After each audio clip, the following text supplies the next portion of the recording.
Get to know all your favorite VRChat DJs all in one place. This is VRC DJ Live. Week later, and we're back at it again, and it does seem like it's been more than a week. I think a lot of people have had a lot of downtime in between all of the things that had happened last week, comparable to even this week. And I don't even know if it's just a thing that everybody's enduring. Maybe everybody's kind of getting into summer mode where everybody's either slowing down or they're getting over the fact that they've been ridiculously busy with finals and whatever. But we're here, we're doing it live, and you're here with us too. Welcome on in. This is VRC DJ Live. I'm Rob Roman, your host, and please excuse me again. I'm kind of going over a little bit of a sickness, so you might hear a prepubescent voice coming out of my mouth just because I have a frog in my throat. I'm not saying you should be eating frogs, but if you do, make sure they're cooked. And of course, here on VRC DJ Live, we talk to all of your favorite DJs, personalities. We even kind of break down the dealios of certain clubs and a lot of various events that are actually coming up in June next month alone. And again, all these events keep popping up. We want to make sure that you're in tune with all of the things that we've got going on here in VRC. And VRChat, if that is the case. And of course, it's being a live show, we have you guys here to come and chime in, and this is going to be a very special episode too, because not only are we going to be talking with someone with a great popularity, a great stature, a great voice, if I will say, but also too, like a lot of people that I've been talking to even this past week have been so engaged, and they're just like, I really want to know the entire kind of process of what it takes to be a VRChat DJ, how to become a DJ, or ask the questions. You know, this is the show to ask the questions. If you see some of your favorite DJs in VRChat, you get 2 hours. You know, you get to come in and ask these types of questions as we continue to break down everything that goes on in here. So as I introduce our guest today, he's a prolific DJ in VRChat, performing drum and bass, dubstep, house, techno, UKG. I'm afraid to see what a disco set might look like, but we'll get there when we do. Performing everywhere from Shelter, Rave Factory, Contain, Schism, and so many more. And we'll also talk about the event that he just did yesterday too, I'm sure. And the creator of Eat, Sleep, Rave, Repeat. You've heard of him. You've heard of the group. Please welcome to VRC DJ Live, DJ Murdokes. Hey, how's it going, everybody? How's it going? Glad to have you here. And I know, just for the fun of it, I know we were kind of talking a little bit about the pronunciation of your name, and it is Murdokes, correct? Yes, that is correct. Has there been other iterations that does it tick you off of other iterations? No, it doesn't tick me off. I kind of find it funny at this point because there's the actual name. There's Murdokes, of course. Then there's Murdokes. Then there's Murdokes. Then there's Murdokes for my Hispanic people to come up to me. Then there's there's more too. I just forget them. Like, I'm sure like some people could chime in with some more goofy iterations of my name, but yes, it is Murdokes. You could also kind of put it in there. I know there was Murdokes. I know that was kind of a thing. Murdokes. Yeah, the Dukes. Yep, calling you the Duke would be funny though. I remember one time being the funniest one. Probably was one time being called Murdussy. Oh, that's my favorite. That's hilarious. Listen, you could take it another step further and actually have a memed like caricature of a Murdussy. Yeah, see, that's what I need, a different avatar and a different account. That's my Murdokes account. I only play Disco House on that account. I mean, listen, this isn't the place for you to just start coming up with icons and like little characters, because again, there's a lot of DJs in here that have their little, fan-made avatars running around. Actually, that's what I need. I need a chibi version of me that only plays Disco House. And it'll be Murdokes. That's it. So then what would be their items? Because like for my little me, I have an air horn, maybe like some glow sticks or something. What would little Murdokes? That's tough. I don't know. He would definitely have a guitar. He would have a guitar for sure. He'd have like a little guitar on his back. And maybe he'd have some Reese's cups in his pocket. Oh, there you go. I think that's it. I think that's good. I feel like it's a good peace offering too. Just to complete the meme. Yeah. Just give people some hot candy if they get in my way. You know, I'm a little guy, my little chibi. Yeah, just give him some Reese's cups and send them off into the corner and just go nibble on them. Oh, actually, Necromancer in chat got a good shout. A little Puffco. That's true. A little little weed device. My little Puffco with me in my pocket. That's perfect. That's way better. Listen, I'm not saying that anybody in chat that actually knows how to make avatars, you should probably get on that. It's still early, and you know, you have a birthday at some point in time. Yeah, my birthday's in October. Perfect. Make me a little tiny Puffco asset that I can hold on my avatar, and I'll love you forever. I think you're the coolest person in the world. There you go. And then there'll be little nightmares running around, and that's perfectly okay. Yeah, absolutely. But of course, with VRC DJ Live, it's a live program. We're here every Thursday, and I'm glad that everybody not only was able to take some time off. Hopefully, you're well rested, and if not, you know what, we're back at it again. We're talking. But there's a lot of things going on, and I feel like most of the time when we do take time away, we come in here, and it feels like a whole week has gone by, a whole month has gone by. Oof. Does that sound how you feel too? Yeah, definitely. I've been out of in and out of VR, but I'm out of there a bit more recently. I haven't been in the game much really recently, just because of just life. I'm a dad, so 2 kids, wife, fucking job, and the works. You know, there's a whole whole side of Murdokes that VR does not see. You know? I feel like we can all kind of relate to that too, because it's just something that we always constantly have to keep bringing up over the fact that as much as we love being in here and we love the just the aspect of being in VR, connecting and socializing, that, you know, there are some responsibilities that we have to kind of take care of. And unfortunately, you know, when you do come back, it's this major event. So having a moment for you to come in and DJ obviously is a big help. But I kind of want to know, I mean, we're still very early in 2025. What have you been doing this year since even January? Well, music wise, DJ wise, I've been really switching my focus over to production. So I've been trying to, and also getting myself out there IRL as well here in Atlanta. I moved from Baltimore. I'm originally from Baltimore, Maryland. I've lived there most of my life, and I moved down here because if you want to play the kind of music that I play, if you want to play drum and bass and dubstep and that kind of stuff, and you're on the East Coast, and you really want to do it, like you want to play IRL at places that like this kind of music with a scene that likes this kind of music, it's really hard. And if you really only a couple places in America that you can even do that. Like if you're in Europe, you have your pick of the litter. Like you can play, you can play D&B in almost any country there, and so many different clubs. There's always a scene. It seems like everywhere, just from the people I talk to who live over there. But over here, it's just like, well, you got Atlanta and you got LA a little bit, and if you don't want to live in one of those 2 places, then you're not going to do this. So like I can't really see is. too much drum and bass in Maryland, let alone Baltimore. But at the same time too, like I didn't play it there ever. It's all B More Club and Jersey Club. My God, that's what they want. Well, closest to Jersey too, depending on what side of Jersey you're on. But I mean, I'm also a New England type of guy. I grew up in Connecticut, so my immediate was either Boston or New York. And with New York, like it was still kind of a tricky toss up between, do you want hip hop or techno, and those types of clubs. They do have clubs for that, but they don't talk about them too much because there are other things like fashion and regular celebrity popularity that you could be enduring. So my immediate question to you is, I mean, besides the fact of moving to Atlanta and kind of learning about the drum and bass scene, especially from Europe and even in here, what kind of things do you see in Atlanta recently pop up with drum and bass? Well, at the Atlanta Underground, there's a few venues. Well, first of all, let me explain what that is for the people who don't know.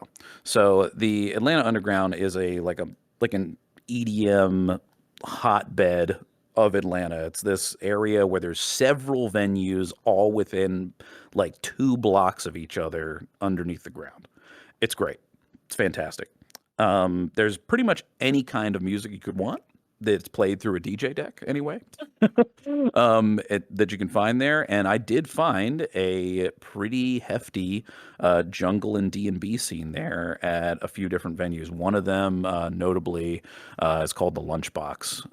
Probably my favorite venue there. Their sound system is clearly set up for people who want to play jungle and drum and bass and dubstep, things like that, bass music, heavy bass music. And it was just nice to see that there's places, and not just that place, but other places as well that are like that in that area, that have a huge community of D&B and jungle lovers and dubstep lovers and things like that. Because that's the stuff that I like and I produce and that I play. And honestly, in Baltimore, there was none of that. None. Like literally zero. Like if there was maybe a handful of guys that liked the music, but we didn't really have it was all the same. It was just like, yeah, I like it and I want to play it, but who's going to listen to it? That's the kind of situation it was back home. So when I got down here and finally found the Atlanta Underground, I just started going to shows there. Like I didn't know anybody. Like I don't know anybody who lives down here. I don't have any connections ahead of time. I'm going to have to just put my networking hat on and go to work. Like treat this like a job. Like that's what I'm going to have to do. And by the way, that is what you have to do, by the way, if you want to bridge the gap. If you're one of those VR DJs and you want to take, like you're having fun, you're having a blast, it's just a hobby, but you really want it to be something more than that. Like you want it to play IRL and you want to actually get out there and play shows. The most important thing, more than anything, at least in my opinion, is getting yourself out there and talking to the other people that are on your same level IRL. And what I mean by on your same level is not skill level. I mean by on the same popularity level. Because unfortunately, as a guy who wishes and hopes that the world would just work off of judging off of pure talent and nothing else, that doesn't fucking exist anymore. You got to do a lot more work than just that. You can be the most talented person in the world, but if you don't have all the other things in place, you might as well just go like it's not going to happen, dog. So the best thing I can say, I'll give you an example of one of the first things I did, okay? When I moved to Atlanta, I saw that one of my favorite bands was playing in Atlanta, and it's Pendulum. And they were doing a Pendulum DJ set. So not the full band. It's just like two of the guys, El Hornet and Greg, doing a show. And they're doing it on DJ decks at a EDM venue in Atlanta. Okay. Called the Tabernacle. So I'm there and I'm there with the wifey. I'm there with Neko and we're jamming, we're hanging out. And I get there early. I want to get there for the very first DJ, the house DJ, the opener. The opener of the opener, even. Like the guy who's playing when the doors open, okay? I want to talk to him because that guy, if he's opening, even if he's three DJs before Pendulum, he's still up there and I'm not. So it doesn't matter if I'm higher skilled than that guy is. It doesn't matter at all. I might be, I might not be, but that is irrelevant. You have to like pull that ego out of your head and just be like, nope, I'm a nobody. I'm nothing here. No one knows me. This is not VRChat. No one knows me here. I am a simpleton. So I'm going to treat myself that way. You got to have a little bit of, you got to squash your ego down and be like, yo, these people don't know me.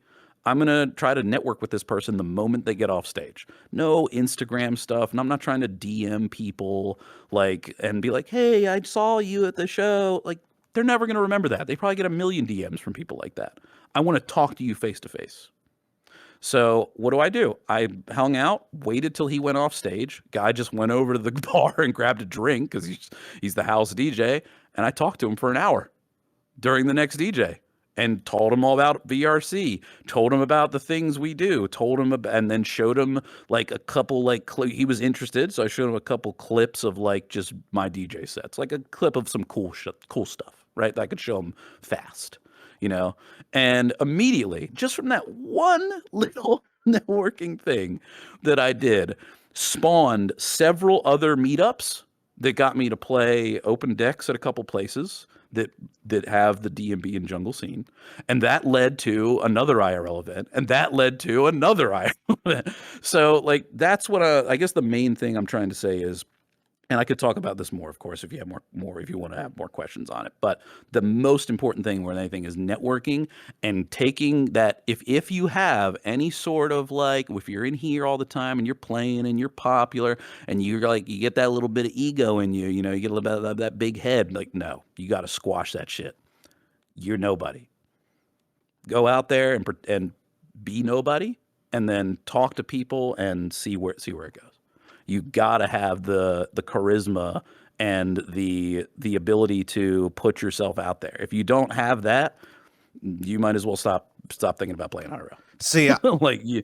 I really like the fact that we're only like 15 minutes in and like you've already taken up half of our time with that answer. So that's perfect. Number two, no, you're absolutely right because, and like, as we kind of get into the interview, because we're going to talk a lot more about this and I hope everybody is ready because this is going to be the episode, besides it being the 30th episode, but it's going to be the episode where I feel like we all can kind of connect and ask the questions that help you with your next couple of steps. And you've said it plainly enough that on this show, we do like to call it bridge the gap between what we do in here comparable to IRL stuff. And just for that fact alone is that like the good things that we do in here, we are combating up against the people that have an Oculus 3 at home and thinks that the people, the Mark Zuckerberg out there is doing it for a specific purpose outside of all the cool stuff that we've got in here. So there's tons of hate on the internet based on the stuff that we do, but they even come in here to see what we got going on here is another thing. But to kind of add on to what you were saying about going out and seeing venues and seeing the opener, you're absolutely right in all of that. But one of the things that I would love to kind of squash is like, I think a lot of people are hesitant to do that because they feel like they can do it by themselves. And while in VRChat, it could be a little bit easier because the way I see it is if you approach Hatsune Miku, you know, she's cool. So like whoever's Hatsune Miku, you could automatically, you know, get to know a little bit. But as anybody who's in VRChat that goes to a rave event or any sort of musical event, they are legit becoming their own VRChat meme of the guy in the corner saying, I don't think anybody knows that I'm a DJ in virtual reality. At the same time, you could get your friends and go together. You know, you don't have to go there by yourself. I mean, it's a little bit trickier to go by yourself, but when you have other people to go with and drink, someone will give you the courage, besides liquid courage, to be able to talk and hobnob with those types of people. And then on top of it too, you're right. You know, there's a lot of people in the scene and I'm going to say the thing, which is kind of like, like the opener DJ wants to find you too, you know, like it's not just you looking for them, they're looking for new people to kind of hobnob and talk and kind of discuss things with too. That's where the conversation went, like with that guy that I'm talking about. The guy I'm talking about, by the way, his name's Null DNB, Null. You can find him just to promote him a little bit. Dude's good. But anyway, he the conversation back and forth really ended with like that first interaction anyway, like that led to the other stuff, ended with like, hey, well, after nice talking to you, like enjoy the pendulum show. And then by the way, you know, these couple of places gave me a couple venues you might want to check out on these particular nights. You know, like Wednesday nights, this particular venue does open decks every week. And they do a different genre every week, but it's usually bass music focused, like D&B, jungle, dubstep, you know, etc. Bass house. But the point is, you got to have, and it's hard. Like, it's not. I'm not trying to make this sound easy. Like, it's like, oh yeah, you just do it. Like, it's not fucking easy. Especially if you're someone like myself. I might not seem like this. People always, when I say this, people are like, nah, that's not Dokes. I'm like, well, it is. I'm superly socially anxious. You wouldn't think that because I carry myself pretty well. But that comes from years of just practice of trying to like be normal when you're someone on the spectrum. Okay. So like, I like there even right now, like I'm talking to you about this stuff, but there's a little part of me that's still like, I'm so anxious right now, dude. Like, you know, like, so when I go out to these things, yeah, that anxiety's there. Like, of course it is. I know, like I'm watching this opener. I'm like, I want to talk to that guy. Not sure how I'm going to do it without making myself look like an idiot. It's a bit of humility and learning how to break the ice besides the, how much does a polar bear weigh? Exactly. Yes. Which I don't know if you've tried that before. That seems like a very, I don't know if DJs would like that. Nope, not good. Okay. So it's like, just, you want to, like, for me, I'll give you an example. Like, so I saw this guy. The first thing I do is pump them up a bit. Love the set. Love the set. Whether you liked it or not. I liked it. I did like it, to be fair. But if you're out there, you're doing this, whether you liked it or not, you liked it. You loved it, actually. And you're going to tell them that. So we can start a conversation. Like you want to have something, you want to give them a little positivity so you can have some sort of interaction that comes back and forth. If you're just like, hey, I DJ like in VR, and they're gonna be like, what? Like you gotta have some kind of icebreaker that grabs them. And what's gonna grab someone more than anything when you're a DJ? Tell them how fucking great it was. So, like, because guess what? The newsflash, we're all attention whores. So, like, at least to a certain degree. There's a little bit of that in there, no matter no matter who you are. I mean, it's always nice it's always nice to get those compliments from anybody too. Like they'll be like, "Oh, great set, you're doing great, I love you." But if you say "I love you," it's kind of a whole, Yeah. You just want to give them a little positivity to say, "Hey, okay, hey, this guy let's to start some kind of discourse." I don't know. I'm just trying to give people advice, I guess. Sure. But so when it comes down to like humility and understanding the different things, and obviously we'll get back into the whole like DMB thing in Atlanta. Atlanta's a very core moment, especially for me. I've been there twice this month alone, and every time that I've been, it's just been a whole different experience. And for me to just understand Atlanta and what Atlanta wants compared to what people are giving it, Atlanta doesn't even know what they want. But everybody's doing everything, so it's like, okay, cool. But based on the humility thing, again, too, it's just a matter of, yes, you do have to get a little bit out of your comfort zone, but at the same time, too, you have to find a comfortable balance between how much popularity you have in virtual reality comparable to something that you want later on in IRL stuff. So let's kind of get back on track with the virtual reality biz, and then as we talk about that, and we kind of can bridge that over to what you get to learn and the different things you can tell us. How do you, a lot of people know you from your popular sets. A lot of people know that you could spin very well. You got lots of skills. Obviously, you're the drum and bass dad, according to your pronouns here. So how do you handle popularity in virtual reality? Wow, that's a question. What a question. Okay, so it's very hard. I'll be honest. It's because I'm not used to, like I just said, all DJs have all performers even have a little bit of that. Like we want that. We want a little bit of that attention. We want the feedback, at least we want the feedback for sure. Especially right after you saw something, and it's weird. And I guess the best way to talk about it is how to kind of talk about how I progressed and dealt with it myself from the beginning. If that's okay. Yeah. I mean, we're going to take it back to like when you first started VR first, but I mean, if you'd like to try to tie that in, then I could definitely introduce you to that fact too.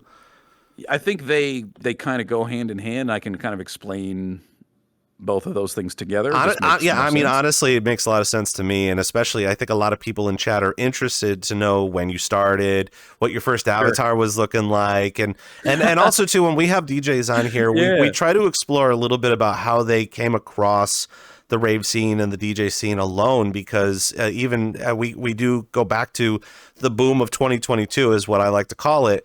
And people have been seeing a lot of content on YouTube. They come in here and it just feels like it's not even a matter of us handing it to them, but they have total resources for greatness. And especially when it comes to new people coming into the scene, that we provide a lot of different resources, and you do as well, comparable to someone that has started maybe, let's just say 2017, 2018, 2019. So give us the first kind of the scoop of how you got into VR, how you got interested in VR, because everybody has got some sort of interest somewhere, as well as kind of how you were able to integrate the musicianship that you have. Sure. This is gonna be a long one, but yep, I got this. So let's go. So we started in late 2019, like almost 2020. Okay, so it was pre-COVID, and it was like I want to say it's like October, November, something like that, 2019. And I didn't know there was a rave scene at all. Okay, let's put that out there. I did not know anything about that. I was using a Quest 2 headset, and I was using a Quest 2 headset to play Beat Saber to work out, because I used to weigh 325 pounds. And through dead serious, through playing Beat Saber and working out and not eating like an asshole, I lost 100 of those pounds. So now I weigh 225. That's good. So that's how it started. It started me. I bought a headset to like get fit again. And when you're a dad and you have a little kid to take care of, it's kind of hard to go to the gym and find time to do that on top of everything else, on top of job, on top of full-time job, music stuff you're doing on the side, your wife you got to take care of, all the craziness. So I figured, how can I do this at home, make it fun, and lose the weight? Did it. Well, as I'm playing Beat Saber a lot, one of my buddies contacts me who plays VRChat. And he's like, have you been in VRChat yet? And I'm like, no, I don't even know what that is. And I was like, well, it sounds like it's for VR, but you tell me about it. And he, long story short, he just, he bought an index that day that he's telling me about this. So he had an index, and this is when the index with the 3.0 trackers was new. Like that was, for VR chatters to have that was a new thing. I hadn't even seen it before, and I was a tech nerd, early adopter of all kinds of tech shit because I do IT work. Side note, but do IT work when we're to pay the bills. But so I'm always on top of the new tech stuff and interested in it. Even if I don't own it, I'm interested in it. I'm looking into it, right? So he's like, I want to show you this index thing, and I want to show you the full body tracking. And he had the same setup I have now. So index 3.0 trackers. And he was just showing it to me. And he's like, and then he picked up his legs. I had never seen someone do that in VR before. I'd never seen somebody do that. I saw him just like go, meh. And I was like, oh, wait, do that again, dude. That's crazy. And I couldn't believe it. I was like, wow, we're this far ahead now. This is amazing. And so then he starts telling me, he's like, aren't you still a musician? Because he's like, don't you play in bands and stuff still? I was like, yeah, I haven't done it in a while. I used to play guitar and bass for a lot of different small, nobody famous. Like this is just small, live bands that I used to play in when I was in high school, college, and then in my early 20s. Okay. Early to mid 20s. I did a lot of live bands and lots of stuff like that. And I did DJing too. And then kind of stopped for a while to do the family thing. And he asked me about DJ, and he was like, yeah, they have a rave scene in here, right? Where people just DJ for people in virtual reality. And I was like, no, tell me more about that. So he tells me a little bit, but newsflash, he doesn't even know the entire rave scene. He just knows that there is one. So I get in there and I'm thinking, I see someone shows me Orion. Okay. Of course. Right. Someone takes me to a public Orion where some guy on desktop is his desktop avatar is up there, but he has his Twitch stream going, and I can actually see he's got a camera on his whatever his DJ deck was, and this dude's actually mixing in VRChat. And I was like, and it sounded good too. And I was like, okay, I'm definitely interested in booting up the old DJ decks and figuring out how this all works. So after I get all the technical stuff working, I do my first set in VR in early 2020, just before COVID hits, January, February. And I was just playing the stuff I played at Baltimore clubs back in the day. I was playing House and Be More Club and Jersey Club and stuff like that, because even though I like the D&B, remember, my brain is still trained, people aren't going to like that stuff. I just play that for myself in my house. People aren't going to like my jungle and stuff. They're going to want to hear this shit. It's almost like I was trained to know that, right? Because of where I lived and the places I had played at and things of that sort. So I was kind of afraid, actually, to try and spin the stuff that I liked and be shit on for it. Well, I'm playing my house stuff, and randomly, this guy named Eva comes and sees me one night when I'm just after work. I'm just spinning in VRChat because I'm having a blast doing it. Don't know about any rave scene at all. I'm literally just logging into Orion, putting on my remember I have a Quest 2 at this point. I don't have an index yet. So I put on my Quest 2 and my Quest controllers. I have my Quest controllers backwards on my hands, where they're on top so they don't get in the way. That's that old school setup. So that's basically what I was using. And some dude, this guy named Eva, comes sees me. He's a young kid. He's like 19 or something, and he's like, "Hey, you're a good DJ. Do you want to play at a real rave world?" And I was like, "What is that?" I'm like, "What are you?" Did it talking sound about? very I creepy thought, like that too? Hey, buddy, you come on yeah, over this way. yeah, a little bit. Honestly, it was honestly a little bit like sell your soul to me, Oh my gosh, like the other side of VR chat. It's only a matter of but time, right? oh, yeah, I guess so. um, I mean, I did meet my wife in here after all. So what does that say? So Hey, let's so yeah. So he takes me to a place called Tartarus. I don't know if you remember Tartarus. I don't think it's around anymore, but it was who's the guy who ran it? Aki with two eyes, and nicest guy, sweet guy. And I come into this room. I'll never forget this. And when I come in there, Aki is DJing. He's just showing me that apparently it's one of their events going off. And of course, this is before I'm in any Discords. There's no groups. There's no VRC. That doesn't exist yet. I don't know anything about the community in here. I just know how to DJ. That's it. And I join and I realize there's some crazy dubstep playing, like loud, aggressive as fuck dubstep. And I'm like, man, I love this. I could do this every fucking night. When you're a dad and you go to your fucking IT full-time job and you miss playing on the road every night, playing in bands, and this was like, you mean I can just put my headset on and do that? Let's go. I was super excited. not even to begin the like, fact over like COVID, because COVID again hadn't happened when you were doing that. Exactly. And then COVID hit right then. Like it was like the planets aligned, dude. It was like, hey, by the way, you're gonna really want to do this, and you're not gonna be able to go outside. So, I mean, it just kind of just happened that way, right? So, of course, COVID happens. The job that I'm working, we had like this at the time. We had like this 3-month stint where they basically told us you can't come to work, but we're still going to pay you, and we're going to transition into working from home. Like a lot of companies did that. And so I'm working. Before I started working from home, there's like this 3-month gap where I'm just getting paid my normal wages for taking care of the kids. I was like, well, I'm just not going to pay, my daycare person doing daddy daycare.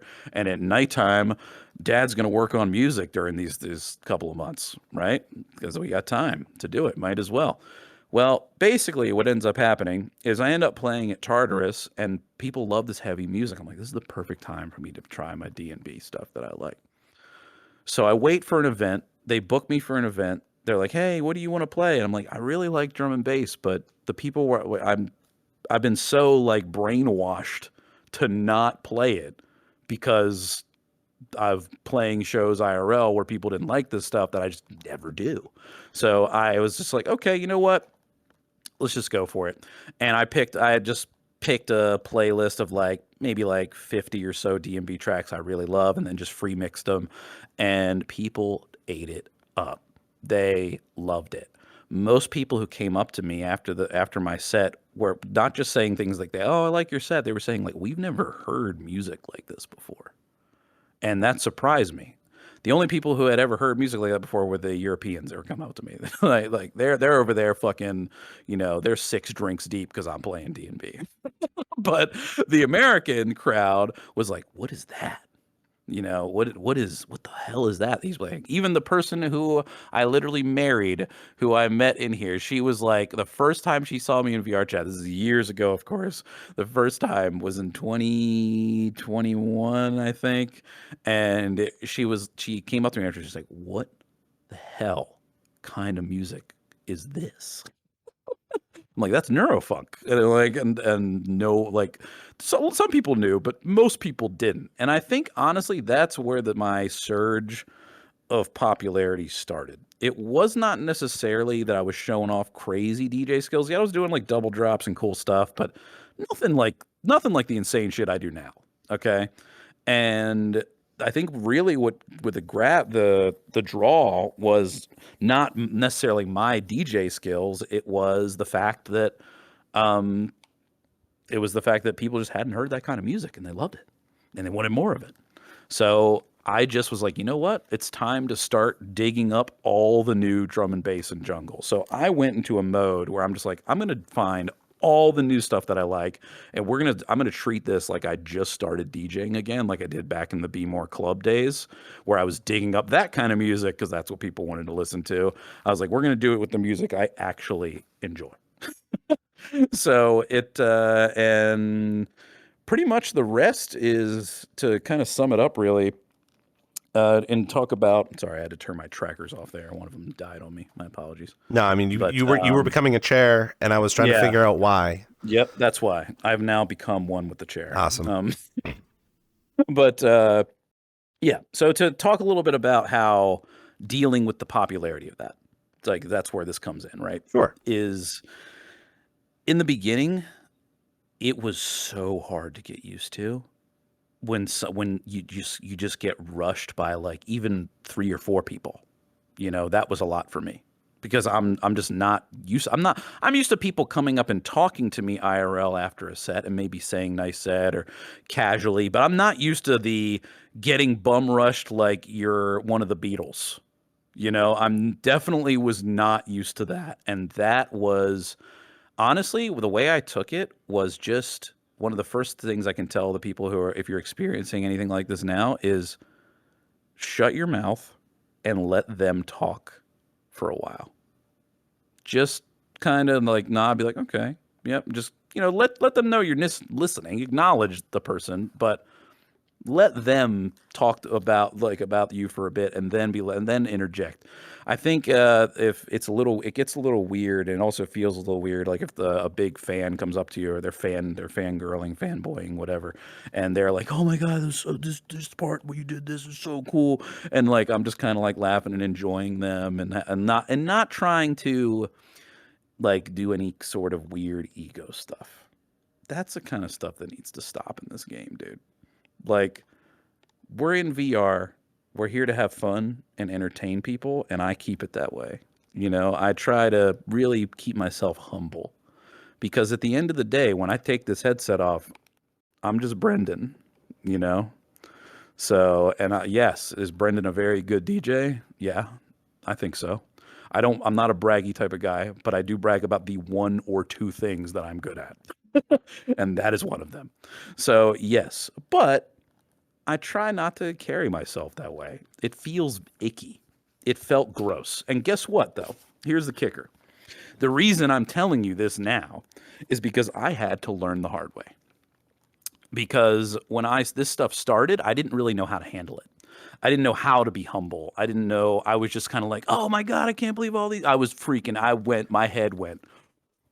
See, it's interesting too because when you were first Yeah. talking about when you were coming in here and a friend of yours told you about the rave scene and you were interested in it, it seemed like again you just kind of joined in and just started performing and doing whatever. And it's not that you didn't have enough time to sit and develop a friendship group or people to just hang out with.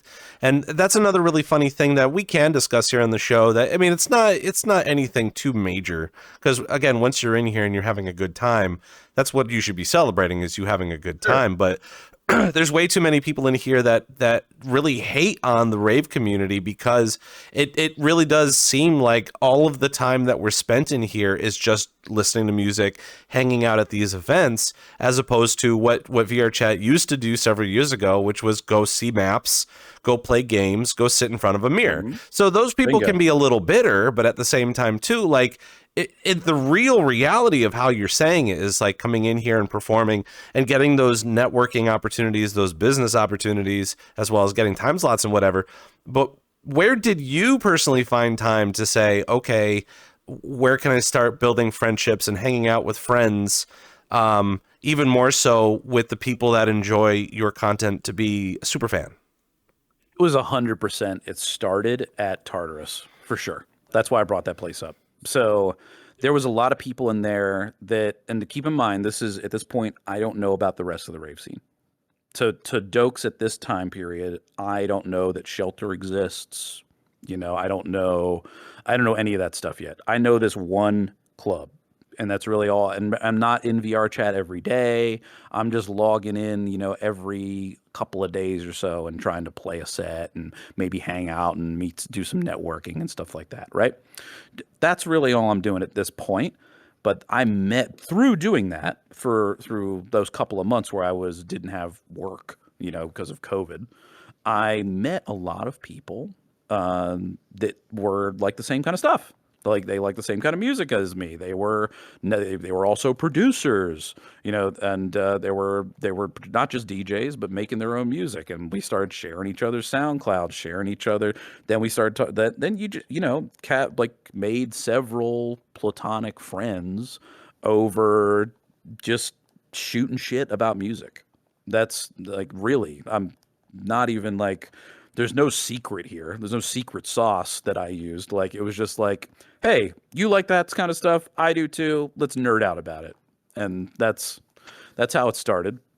And then from there, I got introduced to like a couple of the other clubs. I remember my first time going to Shelter, actually. And it was, shoot. I know Tony was on the lineup, but I'm trying to think of who I saw right before him. I can't remember. Damn it. Anyway, I remember my first time seeing that and hearing the audio like processing and production that they had in there and the lighting effects. And remember, because at this point, I haven't seen anything like that.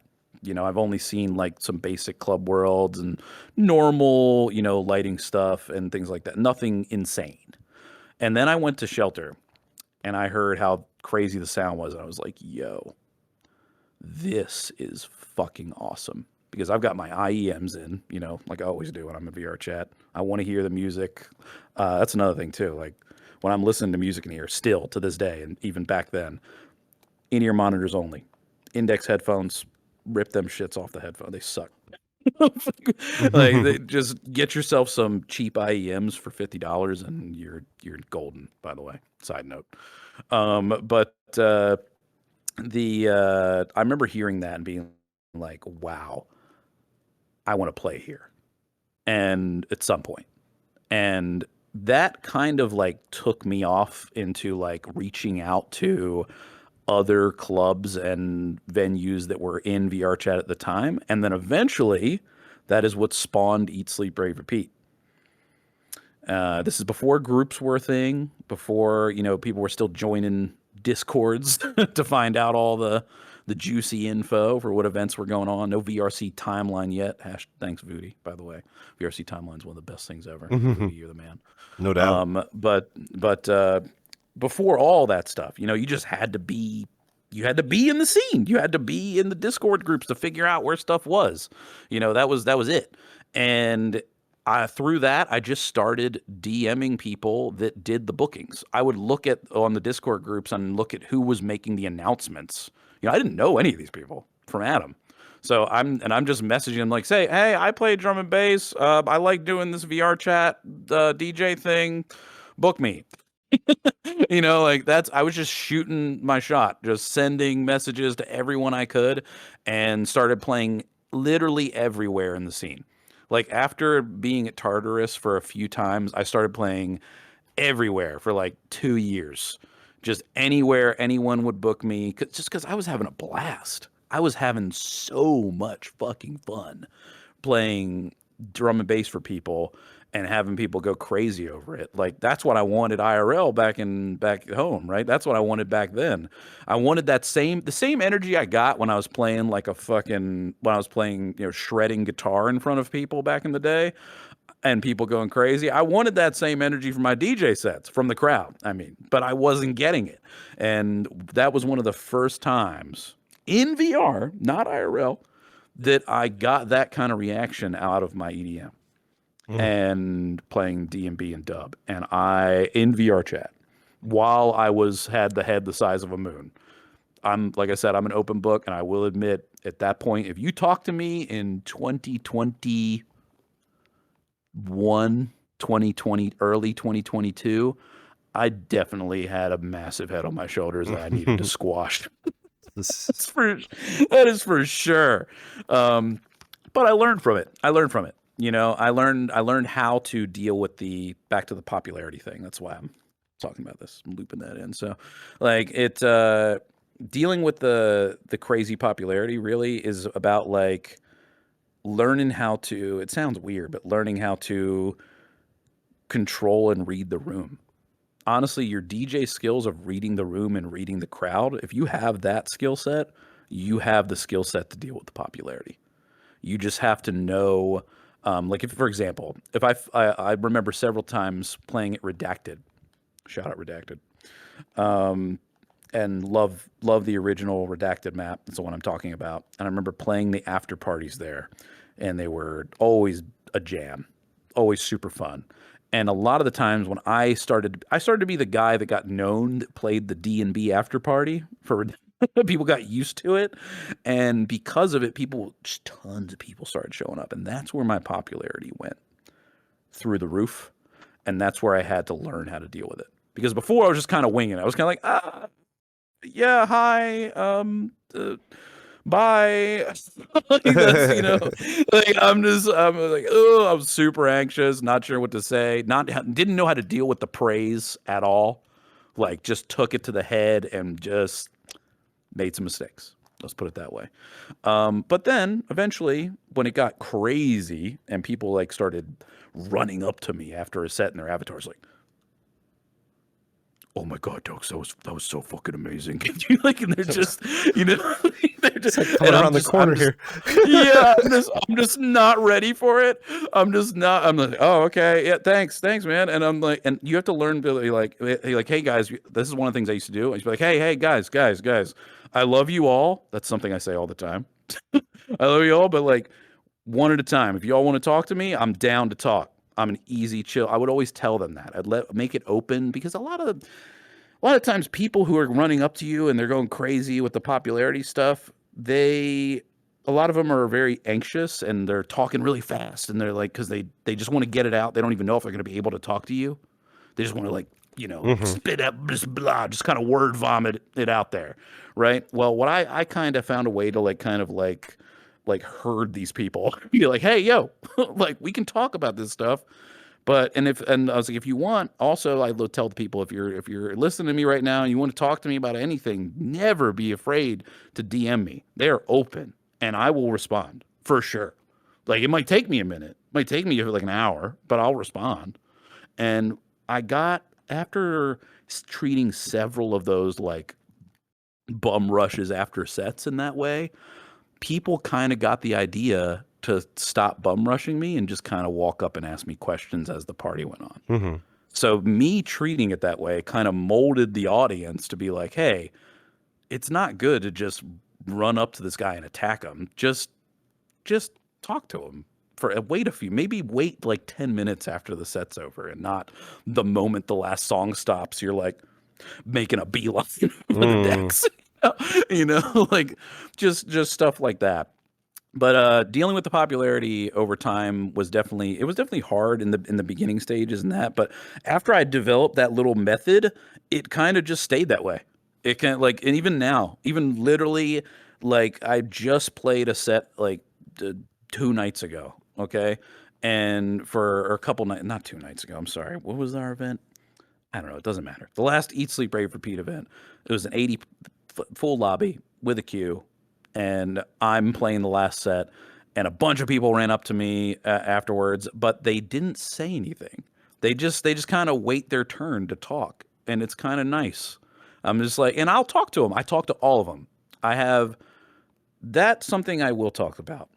I think some, and I won't say any names, but I think some DJs in VRChat, like if you've gotten to that point where you're getting a little popularity and you might feel like I used to, where like you got a little bit of a big head right now. Let's go like this and bring it down a notch. And just if anyone wants to talk to you after, give them the fucking time of day. Talk to them for like 2 minutes, you know, about whatever it is they want to talk to you about. I think that's one of the best things you can do is just be a decent fucking human. Just be a decent, I'm a very down to earth guy. Like, yes, I do put on a show during that 1 hour time slot. And you'll hear, my friends have heard me say this. If you're watching Friends right now, you've heard me say this how many fucking times in chat. People can vouch for me on this. That you want to, now I lost my train of thought, of course, right when I'm about to say the thing. Another classic. I was going to say, like, I thought you say it all the time, though. Yeah, just sometimes. Well, sometimes weed brain will do that to you. That's fair. It just floats away. Shit. Hold on. Give me a second. Maybe if I were to give you like another topic, maybe kind of toss around your brain a little bit. Hopefully, it'll come back. Yeah, it'll come back in a second. So again, with the whole popularity thing too is very interesting, and we continue to kind of understand it, and we try to shake that up a bit, only because of the fact that there's so many different things to idolize, especially when it comes to either streaming or performing in here. Or getting your first moment in the sun at Shelter. You know, that always seems to be a very popular place to perform. And I feel like it's kind of a rite of passage to go there and perform too. But also, like, it just seems like a whole social experiment in here when it comes to the popularity, the limelight, and understanding your role. And what's funny is, like, even recently we were discussing how, like, you know, we have a very small bubble, you know, like, to be famous in here is all great, grand, and good, but then the people outside, they don't know who you are, so you have to even engage even more out of that. So what is the most ideal scenario? Is it just to be famous in this bubble compared to this outside thing? Now, understanding where we're bridging the gap a little bit is, as you were kind of alluding to recently, with the fact that everything has been progressively getting better over like 4 or 5 years. Are we continuously on the right track of where we're headed, and where are we headed? Because it does seem like the VRChat DJ community is growing, just growing. And Absolutely. And of course, we'll also get it back into Eat, Sleep, Rave, Repeat, because you were talking a little bit about how there's a reasoning behind it and the people that are a part of it, and building a community and understanding your community. But one of the it's going to be a very long topic and a very long answer, I'm sure. But like, it's just a matter of that is like, when we come in here and we perform, we have purpose, we have meaning, we put a lot of effort into it. And everybody that is engaged with it, they do want to speak with you. They want to ask you questions. They want to be a part of all of that. But even in consideration, as we continuously grow, we're going to butt up against that bubble where we have our 93,000 active users at any given time. We're going to be up there until it starts to expand outward too. But how much further along is that going to go until the IRL people start to, you know, get a gist of what's happening in here? I have a lot to talk about on that. Great. And I also remember the thing. Cool. So we'll start with that first. So the thing I was going to say was that for that 1 hour, or however long the set is, usually an hour, that I'm on stage, whether it's IRL or VR, I am absolutely putting on a show. Like, my persona is Murdokes. Like, we are the D&B shredder. We are going to make these people go crazy. We're going to play crazy neurofunk and jump up. We're going to be double, triple dropping things. Just high energy madness.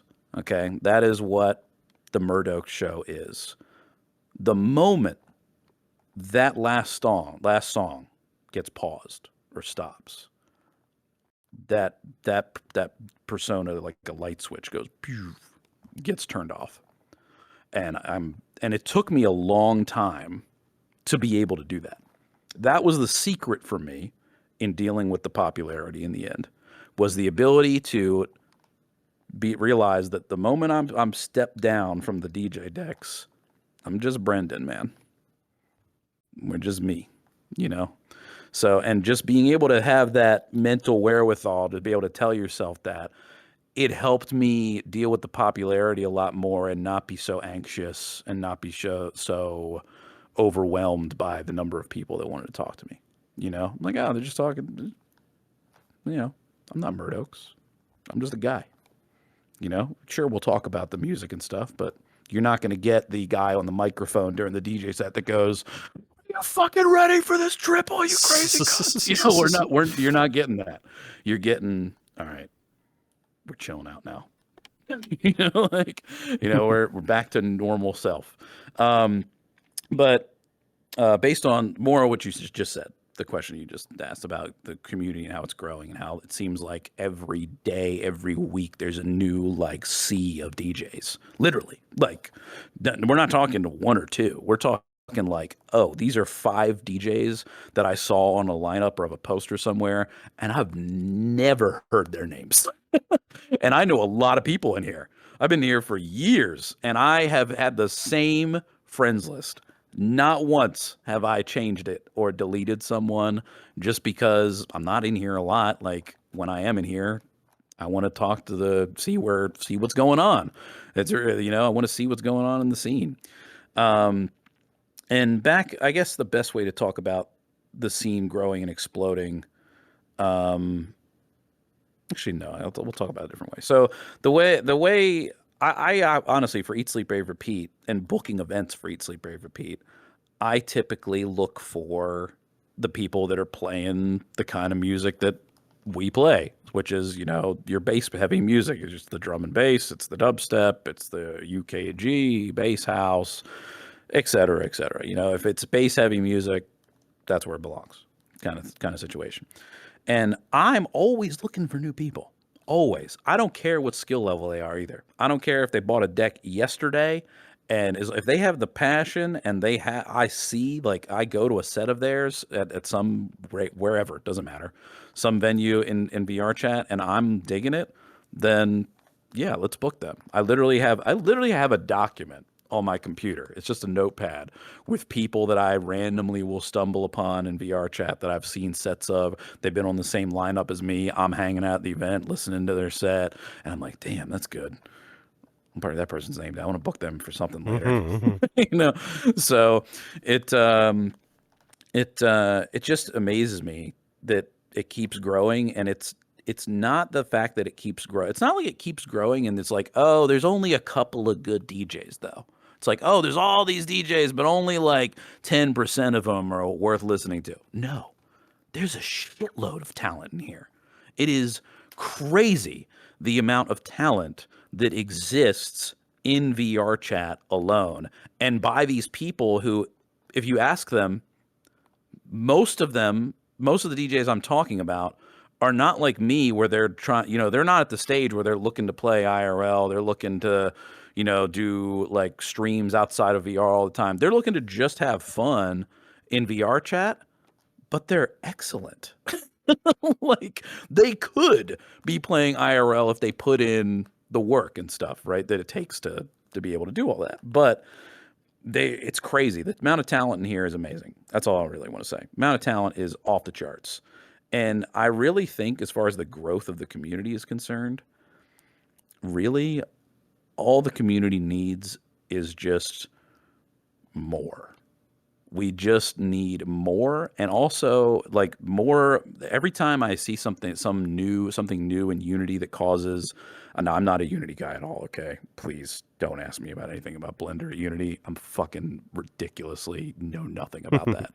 but whenever I see my friends that are very good at that sort of thing, and something new and interesting comes out, I'm like, oh, I want to play with this and make a world rest around this lighting effect or something like that. And some new world comes out, some new club world that somebody makes, and I go to it and I'm like, God damn, this is cool. And it just seems like that keeps happening. Like as the years have gone on, it's just like, oh, that's cooler than the last one. That world's cooler than the last one. And I've seen all these groups grow just like crazy, not just with the number of people, but with the music that they play. The variety gets bigger, and then the worlds get bigger and cleaner and more optimized. Like we'll have an optimized world that looks like you need a 4090 to even be in it, but you don't. So, and this is coming from a guy who still has rocking a 2080 Ti in his computer. Okay, so if my computer can handle it, I know most of these people have way better stuff than me. Sure. So so what you said about the growth of the community is important to me. One thing I will say that is, I think, needs to work itself out, I guess is the best way to say it, is since the iteration of groups, since groups in the game became a thing, and not where before it was just Discord communities and stuff. When groups in the game became a thing, since then I've noticed like almost like a VRChat high school clickiness between some of them. Really? Okay, not everybody, but definitely quite a few. And that kind of like behavior where you get like, you know, the stereotypical VRChat club owner with the ego the size of the moon, you know, kind of behavior. That's going to be the kind of stuff, in my opinion, that hurts the community from growing. Because people who are not they're not the people who aren't DJs and the people who aren't musicians and the people who aren't creatives, the people who are just coming into VRChat because they're music lovers and they wanted, like, that's why they're in the rave portion of VRChat, you know, like, because they go to their fest. I have people who are festival goers who go to places like, you know, Bonnaroo and EDC and, you know, Electric Forest, all these other, you know, IRL festivals, and they love that kind of music, but they can't really get it during the normal, you know, parts of the year. If it's not summertime at a festival, these people who are just working their day jobs and going to festivals once or twice a year, that's the only time they get their rocks off for that shit. You know, it's just that they got those 4 days and then back to, you know, normal life. You know, if you're, you know, I have a lot of friends like that too, and I've showed them VRChat and they love it. They love that. Some of the festival goers, they come in here and they're hooked on it now. It's a normal weekend thing for them to take one of their weekend days, like a Friday or Saturday night, and be like, all right, it's VR night. Let's fucking suit up and let's see who's playing.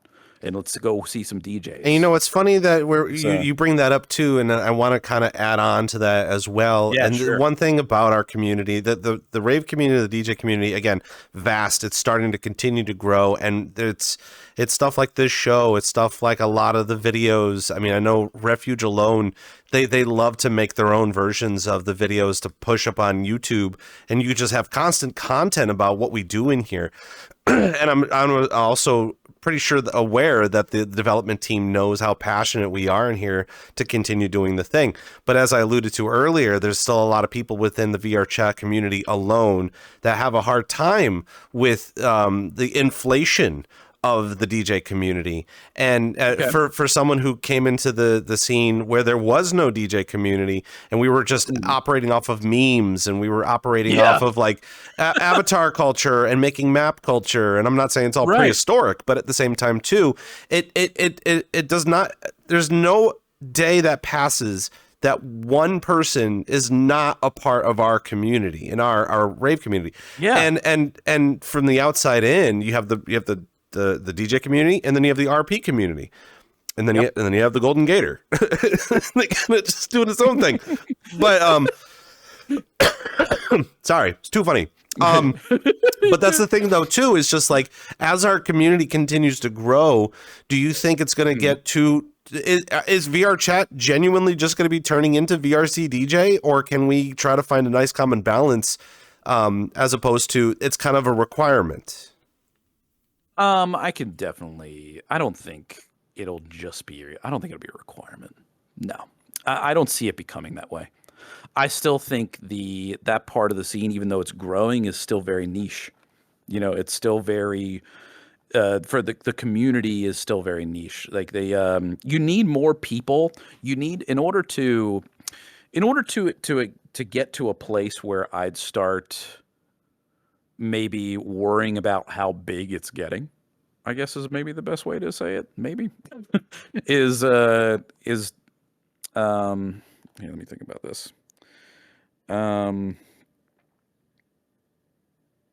It's really comes down to more of a consumerism thing than anything else, I think. Like, how many people do you know outside of VRChat that are your friends that own a VR headset?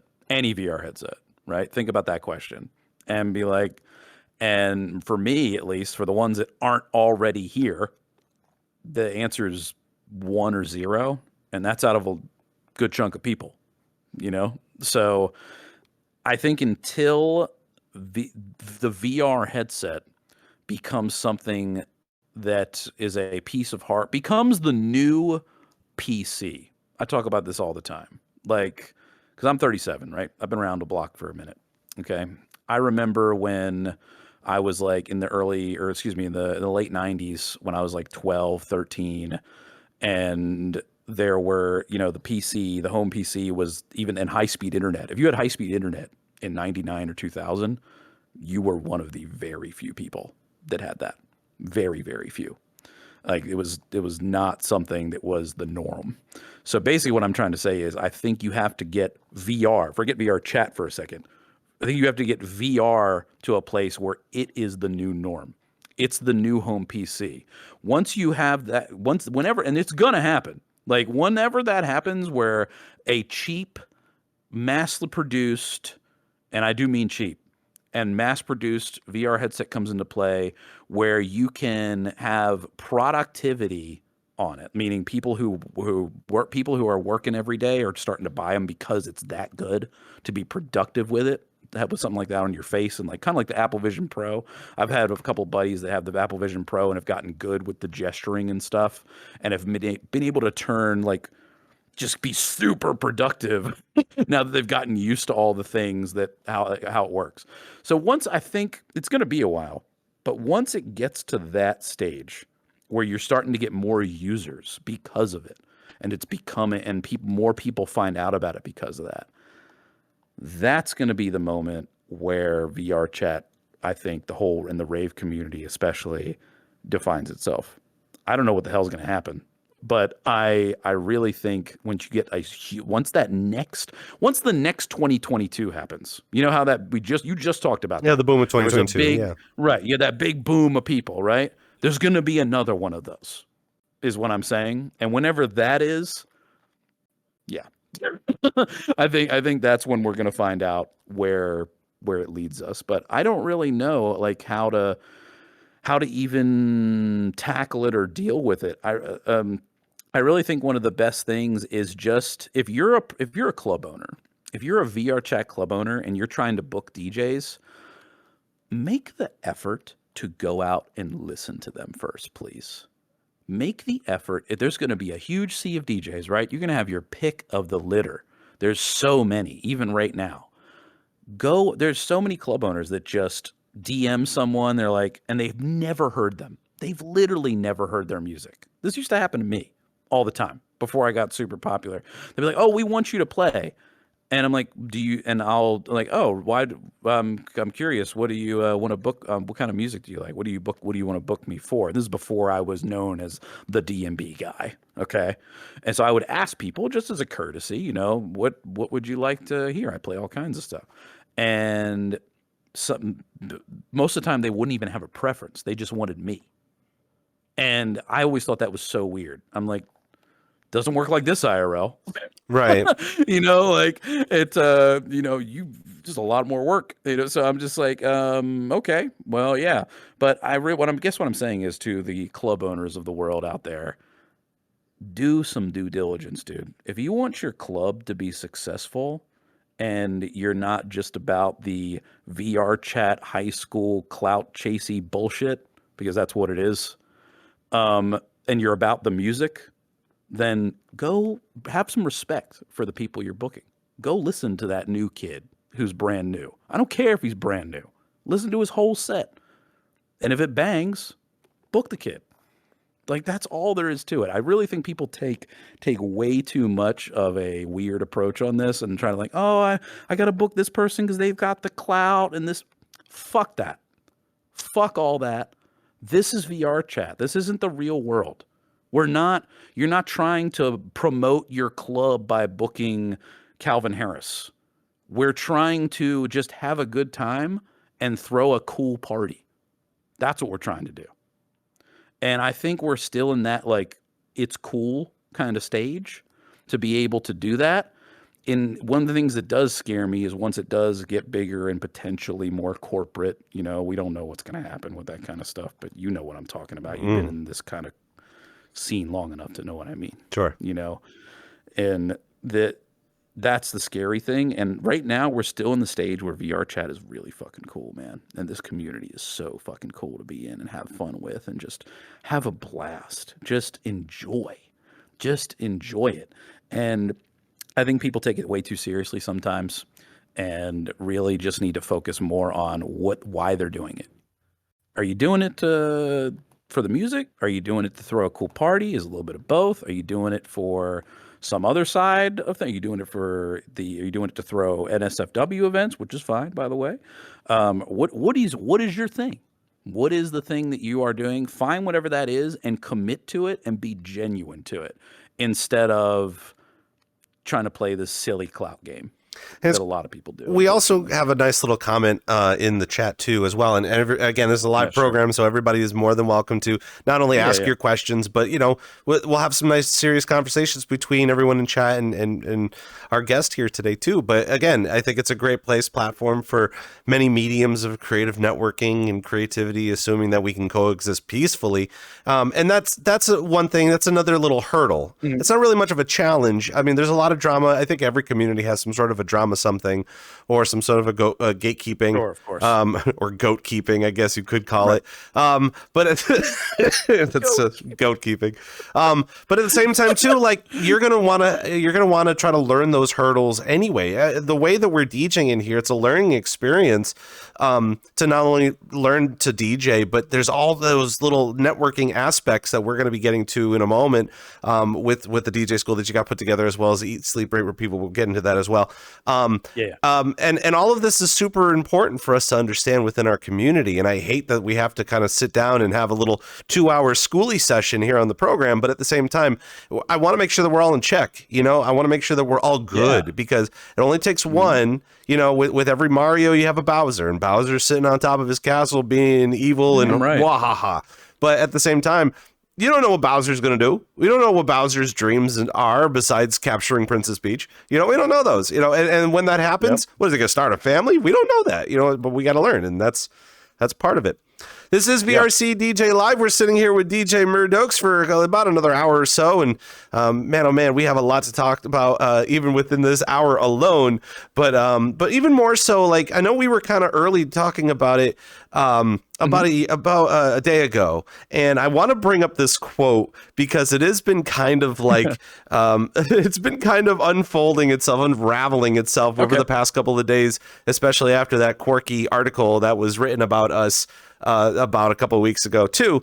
But it's funny because we were talking about Atlanta. We were talking about how FWA was happening a couple weeks ago. And for me, I got the opportunity and the pleasure to go out there and perform for the VRChat meetup, which again, blew my mind because that's all I've ever wanted to do is hang out with the furries. But I never get an opportunity to.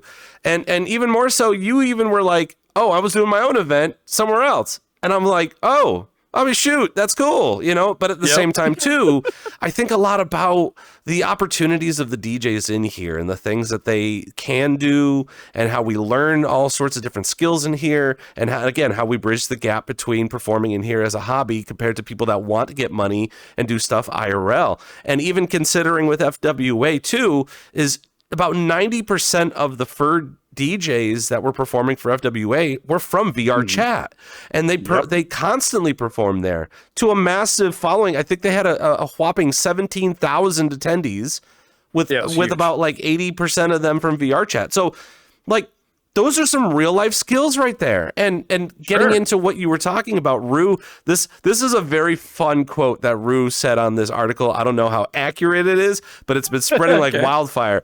And she ended up saying, go listen to your local people and then come to any random club in VR. You're going to be shaked that your local DJs suck ass comparable to the DJs that are in here. So I kind of want to touch upon that. I want to touch upon, I mean, that's for real though. Like if you were to, she's not wrong. Despite the fact that you have entirely, despite having all these performers starting off, having, like you said, you got to go see an opener that you could be the one to do that as well. But at the same time too, we have to figure out, how we perform in here and how we showcase VRChat as a growing economy for the DJs and to perform, let alone FWA, you know, having all those opportunities to go and do that. So I want to kind of dive into Eat, Sleep, Rave, Repeat even more so, because as you got into VR, you were exploring over the fact that drum and bass here on the East Coast in the North America is kind of few and none compared to what you've learned coming from the Netherlands and Europe to kind of come over here. Now, does Eat, Sleep, Rave, Repeat also kind of integrate drum and bass and understanding what it could be on the East Coast? And how does that journey kind of overlap? Yes, yes, and yes. So real quick, let me address the Rue quote. She's right. She's definitely right. It's not entirely, like, I guess suck ass is pretty strong. but I can't imagine her saying that, but at the same time, like, it's very bold and it's very awesome. But look, like, I know Rue, and Rue is spot on with that. Like, there are times, I'm not going to say names, but there are times where I've been out in Atlanta and just out on, like, literally trying to do more networking, trying to find more places to play, etc. You know, doing that kind of thing. And also, of course, just enjoying whoever's playing, listening to whatever DJs I'm into or who I want to listen to, etc. And yeah, it definitely hurts sometimes when you're listening to a DJ and, you know, they might, it's like an after party sort of thing. So it's I'd say there's still at least a couple hundred people at this venue. All right. Just to give you an idea, set the setting for you. And I'm there, and the DJ who's up, the last two transitions, haven't been beat matched. And it's just like complete disaster. You're like, come on, dude. This person is playing IRL on a really cool sound system in front of several hundred people. And there's still people jamming, even with the couple mistakes and stuff they're making and DJ skills that are just like kind of okay, you know. And then you go into VRChat, and the same evening, you could have been in VRChat in your headset the same evening, didn't spend any money to go out or park or do, you know, all the city stuff. You didn't do any of that, and you saw twice as many sets, and they were all better than what you would have seen out and about. That is 100% true, and I hate it, but it's true. And that is part of the reason why when I go to these places, I stay humble, but at the same time, in the back of your mind, you're like, God damn it, can you just let me fucking run up there? like that's in your back of your head, that's what you feel like, but you can't, you gotta like, keep it cool. let's keep it cool, and let's try to figure out how we get up there. Because that person, at the end of the day, that person who's up there, they did something. They talked to a certain number of people. They played a certain number of shows elsewhere to get here. So even though they just beat matched and screwed up their last 3 transitions, they're still doing it. And they're still got paid to be there. They might not get paid again after that, but you know what I mean? But they're still doing it. So it goes to, if anything, it proves my point earlier of you could be the best DJ in the world if you don't put hours, and I mean hours and hours and hours of work into both IRL and online networking, like IRL networking in your city or wherever you want to, you know, play, and spending time at those venues, buying tickets to people's shows, and they're cheap. You know, some of these shows are for free or $5-10. You know, it's not expensive. Go out there, see it, do it. About Eat, Sleep, Rave, Repeat. Let's move on to that. You asked me. I think a lot of people are interested in Eat, Sleep, Rave, Repeat too. So we're going to talk about that. So Eat, Sleep, Rave, Repeat started. This is before groups were a thing again. This is just a Discord that I made, okay? And I called it Eat, Sleep, Rave, Repeat because this was during COVID. And it was at the time where, you know, we're all in our houses, and some of us were out of work or just like on, you know, something because of, you know, all the COVID craziness. It was the first year of COVID. Shit's going nuts, right? I made the group, and I went ahead and started an event called Show Me What You Got. You can actually see the first poster for it still on my Instagram, still on there with the lineup. It's actually kind of fun to look back at those and see who was playing and see if they're still playing now and a lot of them are. And I had like a venue that one of my buddies just gave me. My buddy Echo, actually, shout out Echo, gave me a world to use. At the time, it was the world. What was that group called? It was the Seven Sins Society, I think they were called, and they had a cool world. It was a really cool DJ world at the time. Probably doesn't look the greatest compared to what's out now, but you know, at the time it was really cool. So we held it there, and my whole like thing with my whole like gimmick with my event called Show Me What You Got was to invite any DJ, anyone who was a live mix DJ. So meaning that I'm not, you know, doing the thing at Orion where you see some people throwing in a USB link and they're pretending to DJ up there, you know, because there was a lot of that going on back then. But I started an event where I was like, all right, if you live mix, I don't care if it's on a controller that costs $50 or 4 CDJ 3000s or anything in between. It doesn't matter what you have, what your skill level is, what your popularity is. I don't give a shit about any of that. All I care about is the music. That's it. Nothing else. So if you come here and you want to play anything, and at the time there was no genre, it was just anything you wanted, as long as it was an EDM something or other. Okay, it could be anything. You could sit there and meme and play meme shit for an hour if you wanted to. It was just play anything you want and show me what you got, man. And that's why we called it that. And we called it Show Me What You Got. And we took the quote from Rick and Morty with the giant Show Me What You Got head and made it like the logo for the event. And that was kind of fun. And basically whenever I did is whenever people came to these events, it was small at first, like 10 people, you know, 10, 15 people at the time. And then it started to grow and get bigger when I was constantly, me and the guys who really enjoy this kind of music were just pumping people up. Like people who come in, random people, we try to get them into it. Like, yo, come over here and headbang with us at the front of the decks to this fucking dubstep, dude. It's killer. Let's get, like, we're just trying to get people out of their shell. You know, because a lot of people be scared to dance even at that point. This is back in the day in VR. They're like scared to express themselves in certain ways. Like, nah, throw all that shit to the wind. Everybody's welcome here. I don't care who you are. I don't care what kind of music you're playing or what you like. Everybody's welcome. Let's come in and have a blast. That's all. That is the vibe I try to, and still to this day, that is what Eat, Sleep, Rave, Repeat is about. It is about nothing else except the music and the people playing it and supporting those people playing it. Because, and the reason I started it, I'll be honest with you, I might get a little emotional here, but is I grew up in a time with people around me where anytime you tried to show something creative off musically to anyone, whether it be family, friends, third party, whoever, doesn't matter. No one gave a fuck. No one gave 2 fucks. No one wanted to give me the time of day ever for anything. And I was like, you know what? If this VRChat thing is cool and people like it, and I'm like, you know, I'm a dad now. I don't have a lot of time to do my music stuff as much as I want to anymore. Let's just fucking, during COVID, let's just have a blast with this shit, you know? No reason not to. And I was like, I just want to give these kids and younger people, like when I was young, when I was in my teens and my early 20s, I want to give those people that are scared to like jump off, you know, and scared to like make the next move to play in front of others and give them the platform to do it. That was my main goal. My main goal, and then when I started it, was that.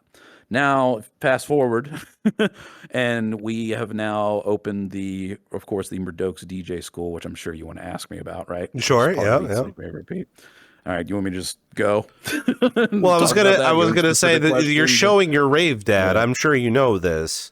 Yeah, definitely. I'm definitely started at that point. From that point forward, when I started Show Me What You Got, which, by the way, I ran this event every Thursday for like a year, every week.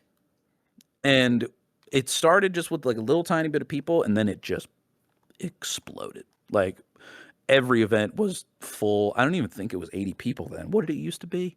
Wasn't it 60? Honestly, back I in the can't. day? I've only known I it to can't be 80 remember. people, but I can't remember. getting into it though, of just being like, when you had a lot of people coming to these shows and the way that you're expressing how, being able to open up a venue and just be able to showcase whatever just for the love of music.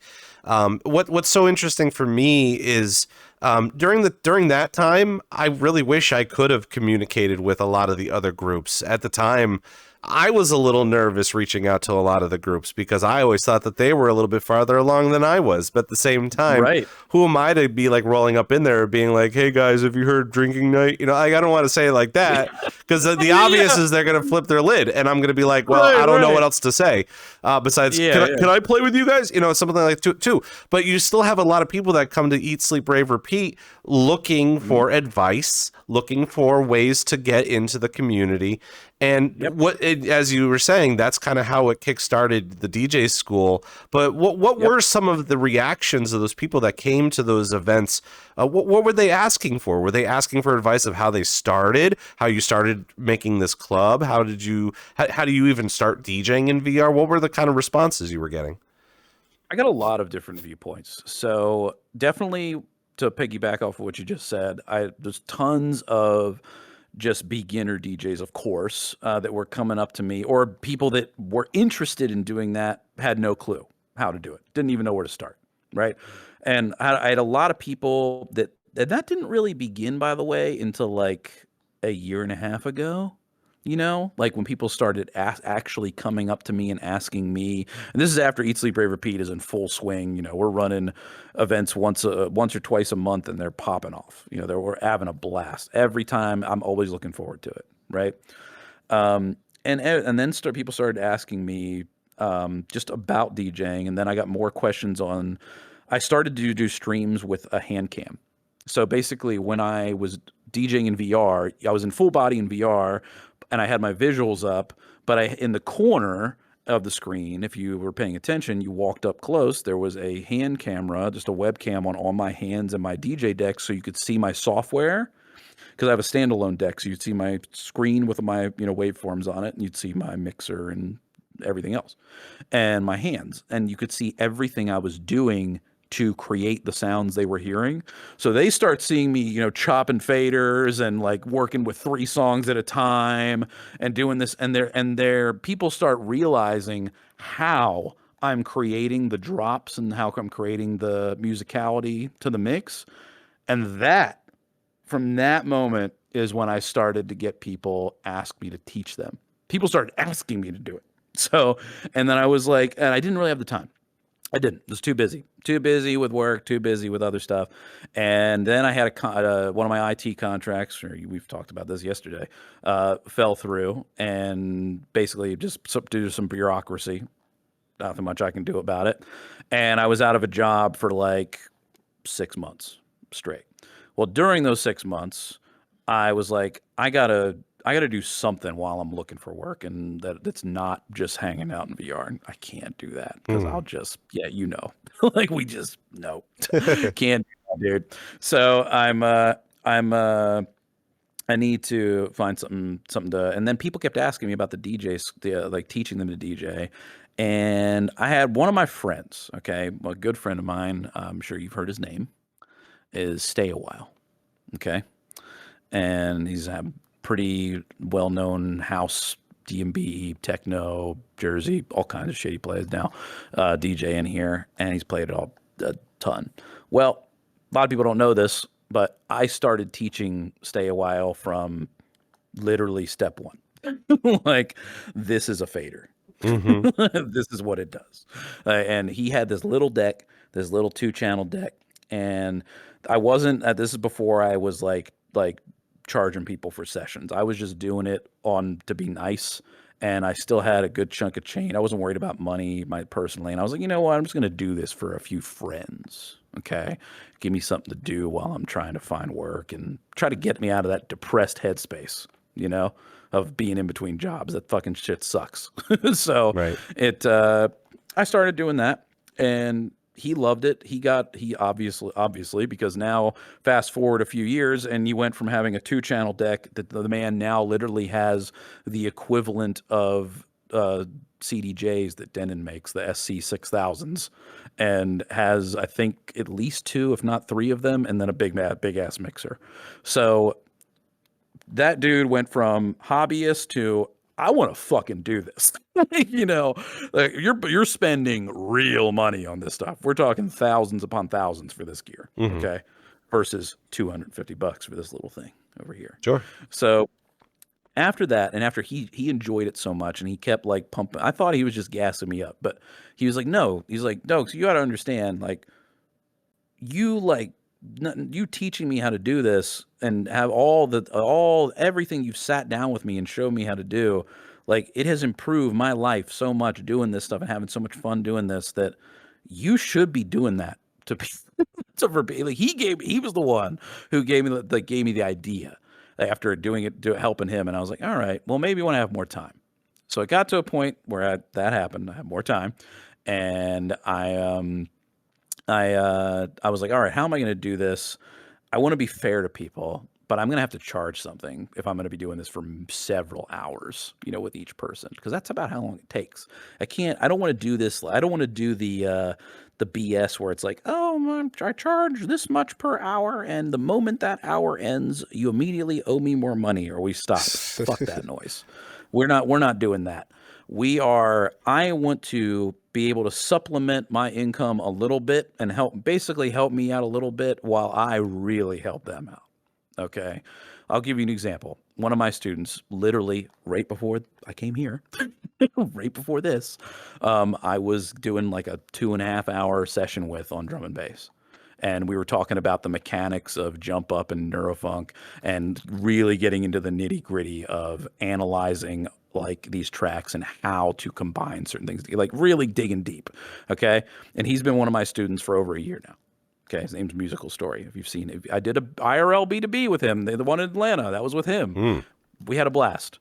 Had a total blast. It was his first time on CDJs. His first time ever. That's scary. Never touched them. Yeah. Super scary for him. So I was like, you know what? I had the slot. I had the last slot. It was just me. They had booked me.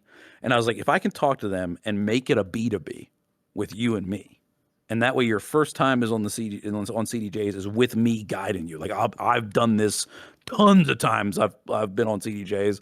I know these like the back of my hand. I'll be standing right there. If I see you make a mistake, I don't say a word. I just fix it, whisper in your ear, hey, try to do that. You know, like you just to help him out and to give him the experience. I wanted to give him that experience, and we did it, and it popped the fuck off, and the dude crushed it. Like the times I was having him take over, he was chopping 2 dubstep songs at one point, having a blast. There's people headbanging up front. It was awesome. It was a great time. He had a great time doing it. But that my guess the point I'm saying is, like, when I teach these people this stuff, I'm not happy until you are. Meaning I will check in and be like, how are you absorbing this well? Like half, like maybe 30 minutes into a session with somebody, like, are we doing okay absorbing this information? Should I try a different tactic to teach it to you? Like, I come from a family of teachers, actually, in my real life, who are teach middle school, high school, and college professor that teach all sorts of different subjects. So I don't know, just in my blood, maybe. But I know from talking to them over the years and from my teaching family that every freaking kid learns so completely different than the previous one. And that has been absolutely foolproof. And I've proven that I've had maybe 20 students or so at this point, and some have taken 20 lessons with me. Some have taken 3, just as an example. But at the end of the day, my goal is the same. And you can ask any of them this. My goal is, at the end of the lesson, I always say, are you satisfied with what you learned today? And if you're not, I need you to be honest and not scared to tell me. I'm very open and upfront. I'm very emotionally aware of the person I'm dealing with. Because a lot of people, especially in VR, let's face it, we have a lot of social anxiety and things like that. Talking to people, part of being in VR is how they learn to overcome those things, right? So when you're talking to me face to face on webcam, you can actually see me and not VR me. Might be a little bit, intimidating, for someone that's not used to that. So I try to really mold the session to that each person. And I'm not happy and satisfied until they are. Meaning one person might get a session that's an hour and a half and be like, yeah, I've learned so much. It was fucking insane, Dokes. I love this. And the next guy might need 3 hours to learn the same thing. Well, guess what? He's going to get it. I always make sure. Now, there is a limit, of course. I have my limits where I'm like, all right. Yeah, I can't be hanging out for like 6 hours or something like that. Yeah. Now you're okay. Now you do need to maybe give me some, right? But it's like I try my best to be as fair as humanly possible. And my main goal is to, and another thing I do as well, on top of just teaching them, they get the student role in the Discord, which unlocks a whole myriad of things. Like we have specific chats, specific free songs, free music, free just WAV file, like any of the WAV files that I'm purchasing, like actually buying with my own money. If they want it, bam, it's yours. No question. You want that ID? Here it is. Here's the actual file. You're not going to stream it on SoundCloud or Beatport anymore. You're going to play the real thing.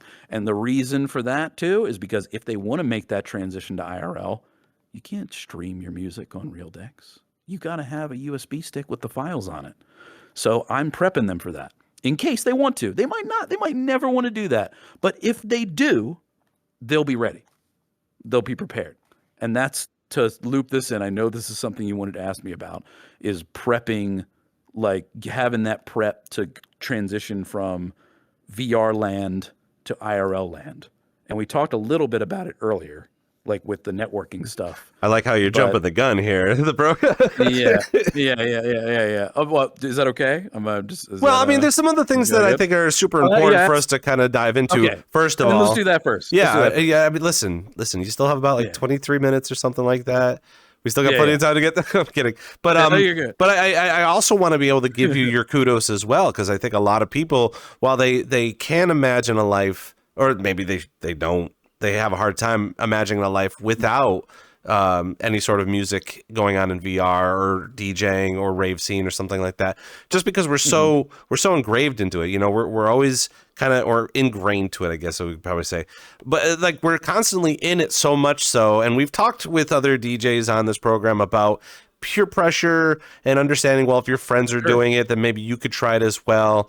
So also learning that and all the other things, like the parts of the lesson planning that goes into this DJ program, I think it's super important for people to understand within VRChat alone, because you can go out there and kind of do things by yourself. And I will be the first to tell you that while there's a lot of people on the internet that tell you to do a thing, doesn't guarantee 100% success.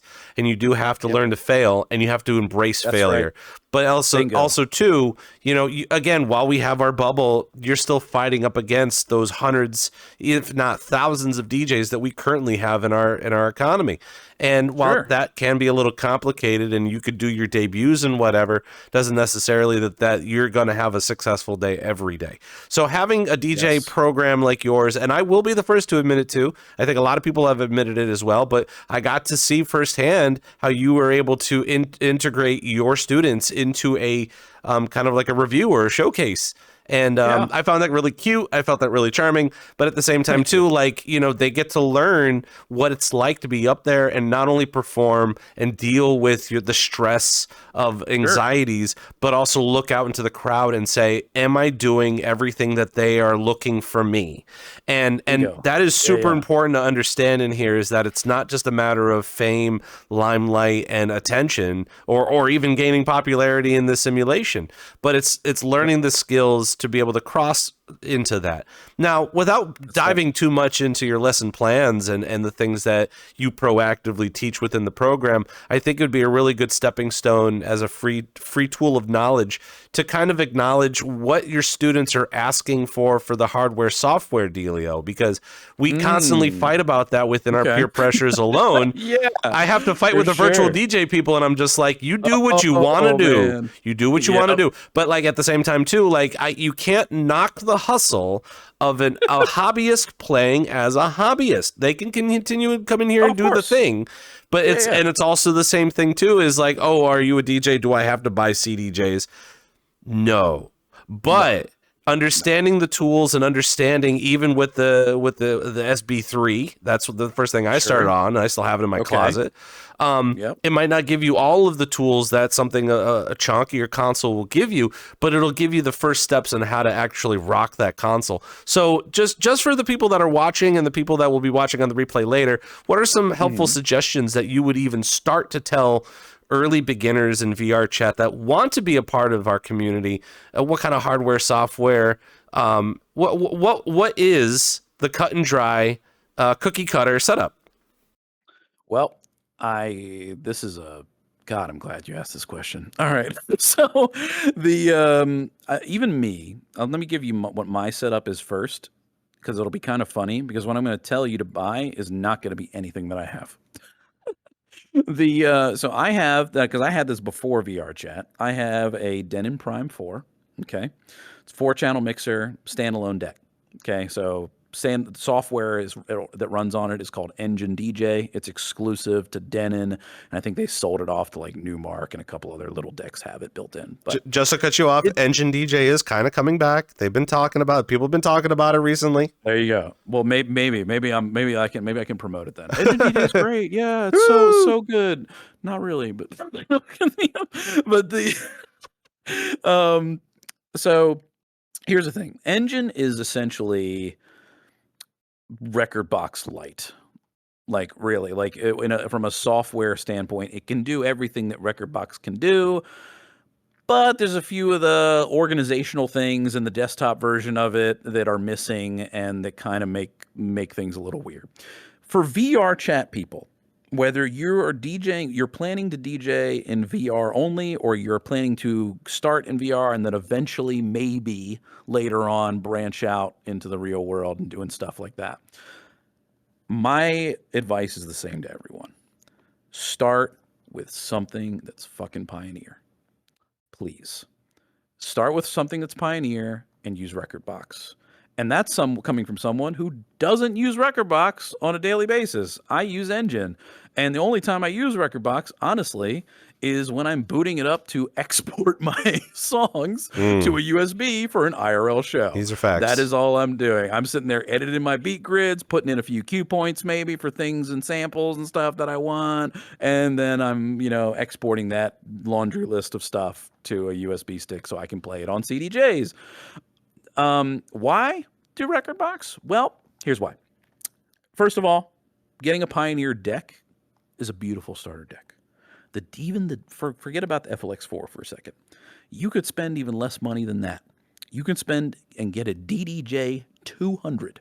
Okay, it's a little tiny ass deck with dog shit hardware. It's not nice at all. But if you spend the time working on that with just that and Rekordbox, you can learn the foundational skills of DJing on 2 channels. I could put two CDJ 3000s and a two channel mixer to someone, and then I could give the other guy a DDJ 200. Okay, and what those two people can do, not going to be much different. Sure, there's a lot of cool things cool effects that mixer has, some other obviously bells and whistles, right? That the CDJs have. The sound card, of course, is amazing, and it's amazing hardware, et cetera, et cetera. Well, when we're playing in VR, no one cares about that, because by the time, even if we're using the great, by the way, VRCDN's the best thing ever. Thank you, Jazzy. Holy shit! If I didn't have that, couldn't do this. That latency alone is what makes VR DJing so great. And by the way, if you're DJing on Twitch still, go get a VRCDN sub right now. Go do it. Like right now. Like, stop watching this show or keep watching it. Open another tab. Go buy VRCDN. Because if you're not doing it that way, it's impossible to read the crowd. Impossible. Like your Twitch delay has like 30 seconds on it. They heard a drop you did 30 seconds ago just now, and they're like, "Yay!" And you're like, "Are they cheering for like what I did?" Or I'm not sure. Like, what?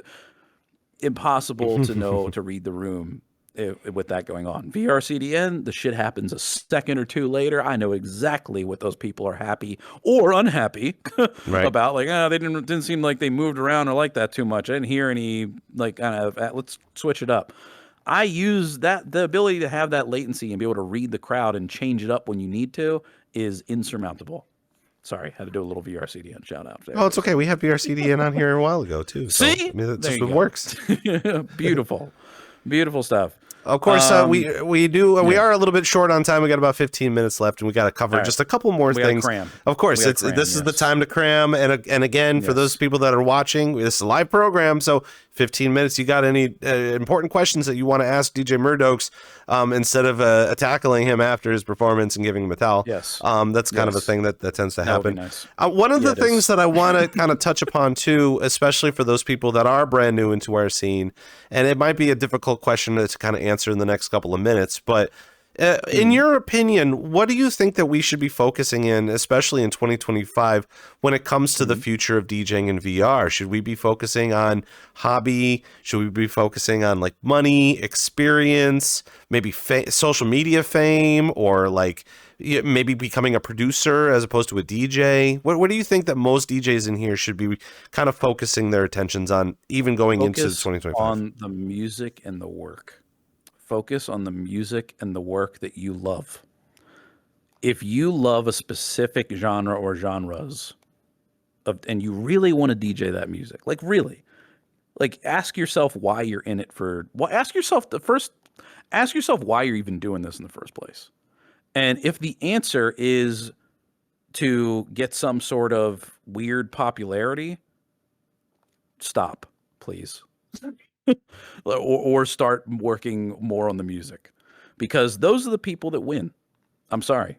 Like you can have the best like social media clips, and at the end of the day, no one gives a shit about that. Like what we care about is the person a good artist? Are they a great DJ? Are they a great producer? Are they both? Look at somebody. I'll give you a perfect example of someone who plays IRL a lot and is a huge member of the community. Look at Two Tone. Look at Tony. Look at Two Tone Disco. This man puts in it's insane the amount of work that this man puts into not only shelter in the community, but his own stuff that he does out IRL in Los Angeles. And you can tell that the love for the music and the not just his own productions, but the DJing and the crowd work, and he loves what he's doing. And you know it. That is what, at the end of the day, what people are going to go after.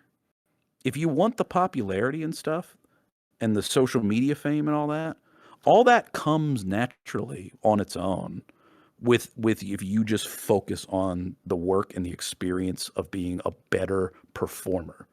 Not just a better DJ, a better performer. So that includes producing. Start to make your own music. If you're really into it and it's not just, you want it to be more than just a hobby, start making your own music. Start producing, start promoting that music, not just throwing it up on your SoundCloud that doesn't have any followers yet. Start playing that shit in your set. And when you play that shit in your set, get on your microphone and say, hey, this one's mine. Let people know it's yours. Let them know it's free to download on SoundCloud. Make it free to download. Don't have people pay for it early. Everything I'm releasing now, you go on my SoundCloud, it's all free downloads. Everything. Big.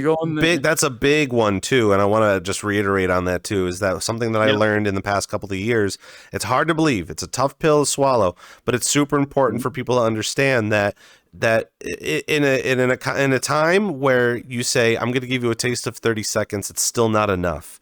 Because originally, besides you previewing it, you want people to perform the stuff that you've created that they like and they can use all the time. And that's the tough pill to swallow, because nobody wants to work for free. Nobody. Nobody. You don't, but you're going to do it a lot. Yeah. Like I may charge for my DJ school lessons now, right? But guess what? It comes with a guy that's been in the music scene for 25 fucking years and has been DJing for 10. and now has the VR stuff on top of that. I'm in the community that you're in, and I know how to be in this community and be a positive part of it. You know, so learning how to mesh those things together, like taking the music experience and the work and whether it's production or DJ skills or whatever, and combining that with with the networking skills and with the just being a positive member of the community. There's so much negativity in this community. There's so much negative trash and bullshit and garbage and stuff that if you're a music fan and that's why you're here, you don't got time for that crap. You just want to enjoy, you want to put your music out there and also enjoy others. Don't forget about that too. Stay humble and listen to other people's music. When you're making your own productions and you have other people that are on your level, that are like when I say your level, that are just starting out making those productions, listen to their shit. Give them feedback on their music. Maybe they'll give you something feedback that you don't know. Be open to hearing, and this is hard for a lot of people, but be open to hearing advice from anyone, regardless of their clout or popularity or whatever their social bullshit status is. Fuck all that. Fuck that noise. Give that fucking social media bullshit the middle finger. I fucking hate it. The only reason that I do anything with social media, completely honest, is because in today's world, if you want to be an artist, you have to. You don't have a fucking choice. You either do that or you die. So I use social media as a tool. Social media is a tool to promote the things that I want to do and to communicate with the scenes of people that I want to communicate with. But I stay away from the stupid drama. I stay away from the stupid stuff that wastes your time and gets in your way. And I focus on the music. You know, I find it funny that, like, even though we are doing DJ stuff and we're just like playing music and whatever, that when it comes to social media, we are also the clip creators. We are the editors. We are constantly making videos. We talked about this at my club the other night. We literally talked about this. Yeah, because and like it's funny enough too, because you got all those people that are just like, oh, you're a content creator and oh, you're just going to stream and make funny noises and whatever. But at the same in reality too, that like when you don't have money, like you're gonna try to make your own stuff, but you have to get good at learning how to make that good stuff that people are going to look to enjoy. You've got to do free shit for a long time. Right. You've got to, and I'm still doing it. Like right now. I don't sell any of my music. It's all free. So the only thing I sell is my lessons. That's it. That's the only thing that costs money. Everything else is free. You know, and that's one-on-one private lessons that I handcraft. And by the way, I'm going to squeeze this in because I forgot to say it earlier. You asked me about the lesson planning. Earlier. I didn't really elaborate on it. So I'm going to do that for like 2 minutes. So essentially, one of the main things that I do is not just about teaching the mechanics of DJing. You know, if someone comes up to me and says, hey, Dokes, I want to learn how to play dubstep, but I'm like an intermediate DJ. I only play like kick drum stuff like house and techno. I'm not really into the breakbeat stuff, and I want to branch out into that. I have a lot of people that come to me like this, by the way. That's why I'm using that as an example. And I will tailor for that person the best way, in my opinion, to bridge that gap for them. Like I will literally have I have a notepad for each one of my students that talks about the last things we talked about, the concepts we've gone over, what we still need to do. Each person gets their own handcrafted lesson plan. It's not like we're in school and you've got a curriculum that everyone's got to follow. Like, this is it. Fuck you. You're going to do it this way. My way or the highway, bitch. No. Dokes doesn't do things that way.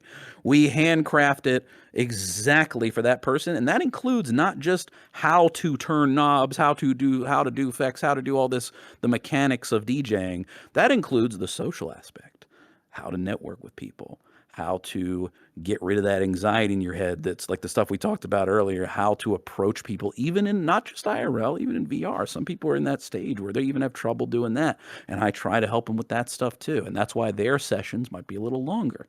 I might give that person an extra 30 minutes of where we're not talking about DJing anymore. We're talking about how to network as a DJ, you know? So that's basically it. Yeah. You can ask me. All of it is super informative, and what's so cool about it is just the fact that it's unlike anything else that you could experience in virtual reality as well. Just the fact that we DJ in virtual reality is mind-numbing anyway, comparable to the IRL people that I talk to, and how they have interest in what we do, but they haven't explored it yet. They haven't, because that's all they know is just, go to nightclub, perform a nightclub, get the money. And funny enough that this back in March when I was at this conference, they were asking me about the money, and that is one of the hardest things to defend, on the fact that we have a lot of doesn't exist. Yeah, we have a lot of professional people in here. We got a lot of people that are skilled. But that, again, learning how to do all those other skills in the business part of it is super important.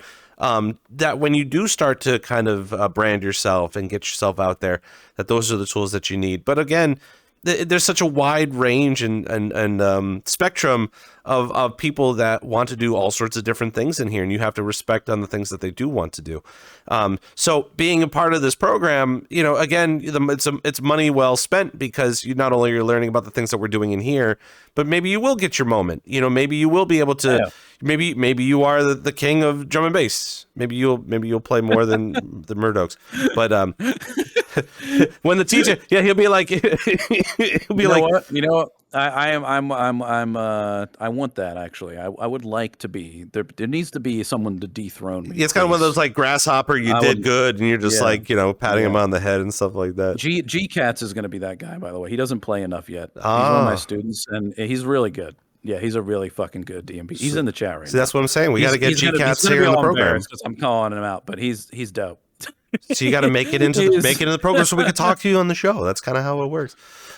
Before we get to we do have some rapid fire questions at the last couple of minutes of the show, which are very fun to do. Yeah, sure. Where can we find more information about the DJ Murdokes School of Talented DJs in VRChat? I'm sorry, you cut out there. Say that one more time for me. Just made something funny up. I said, where can we find more information about the DJ Murdokes Talented DJs School for Talented DJs? You can either go to the Eat Sleep Rave Repeat Discord, or just join the Eat Sleep Rave Repeat VRC group. Really, I mean, and you can find the Discord through there. And if you talk to any of either me, you could literally just DM me and ask, or Star Fractals or GCats, the guy I just mentioned. Those are my admins, and they'll be happy to give you information on it. They're in the Discord, and they're awesome. They're great people, all very chill to talk to. And even if you just want to DM me personally and ask about it, ask me anything, man. Like, I'm an open book, and I'm a very chill guy. Like, I just want to make you better. And just make sure you take a look on the timeline as well to see some of you performing across the board. Now, before we get on out of here, of course, a lot of people that watch the show very anxious to hear what kind of rapid fire questions you got going on here, rapid fire answers. But as we are winding down here, out of all of the things that we talked about today, compared to what you want to do in the future, what is a really good word of advice that you want to give to anybody that either wants to come into the scene or even start DJing? Just stay humble. Stay humble. Focus on your craft. Focus on whatever that craft is, and focus on, because I think at the end of the day, you're going to get the most out of this if you focus on making your performance better. Everything else goes up. Everything else gets lifted up with that. Be a positive message to the community instead of a negative one. I think when you first started, I thought you were going to say stay home, but you said stay humble. So, I mean, we're good. I mean, you'll obviously stay home if you're going to be in VR. You don't want to be running around with a Quest 3. Yeah. And then, of course, I mean, you're trying to get your bearings back. I see you there. Also, a very funny question to ask, too, that I love to ask towards the end of the show is, what are top 3 DJs in VRChat would you recommend that we go and check out? Ooh, this is a tough one. This is hard. There's a lot of good ones right now that I like. Okay. All right. But I'm just no particular order. This is off the dome. Okay. I'm going to try to name people that deserve more recognition, but probably aren't getting it. Extroid. EXTROID is how you spell their VRChat name. Amazing deep dub and dubstep DJ. Holy shit. Like every time I see them, I've booked them for my events at Eat Sleep Rave Repeat. Badass. Extroid is super fucking fun. Who else? I need two more. Let me just bear with me here. I'm sorry. There's like 100 names in my head. Here. Meanwhile, everybody's just like leaning into the computer, being like, "What is he gonna say?"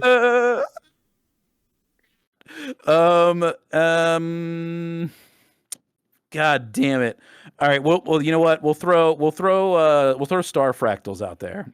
She's a badass D&B girl. She's doing D&B stuff that's real good. And we'll throw one more.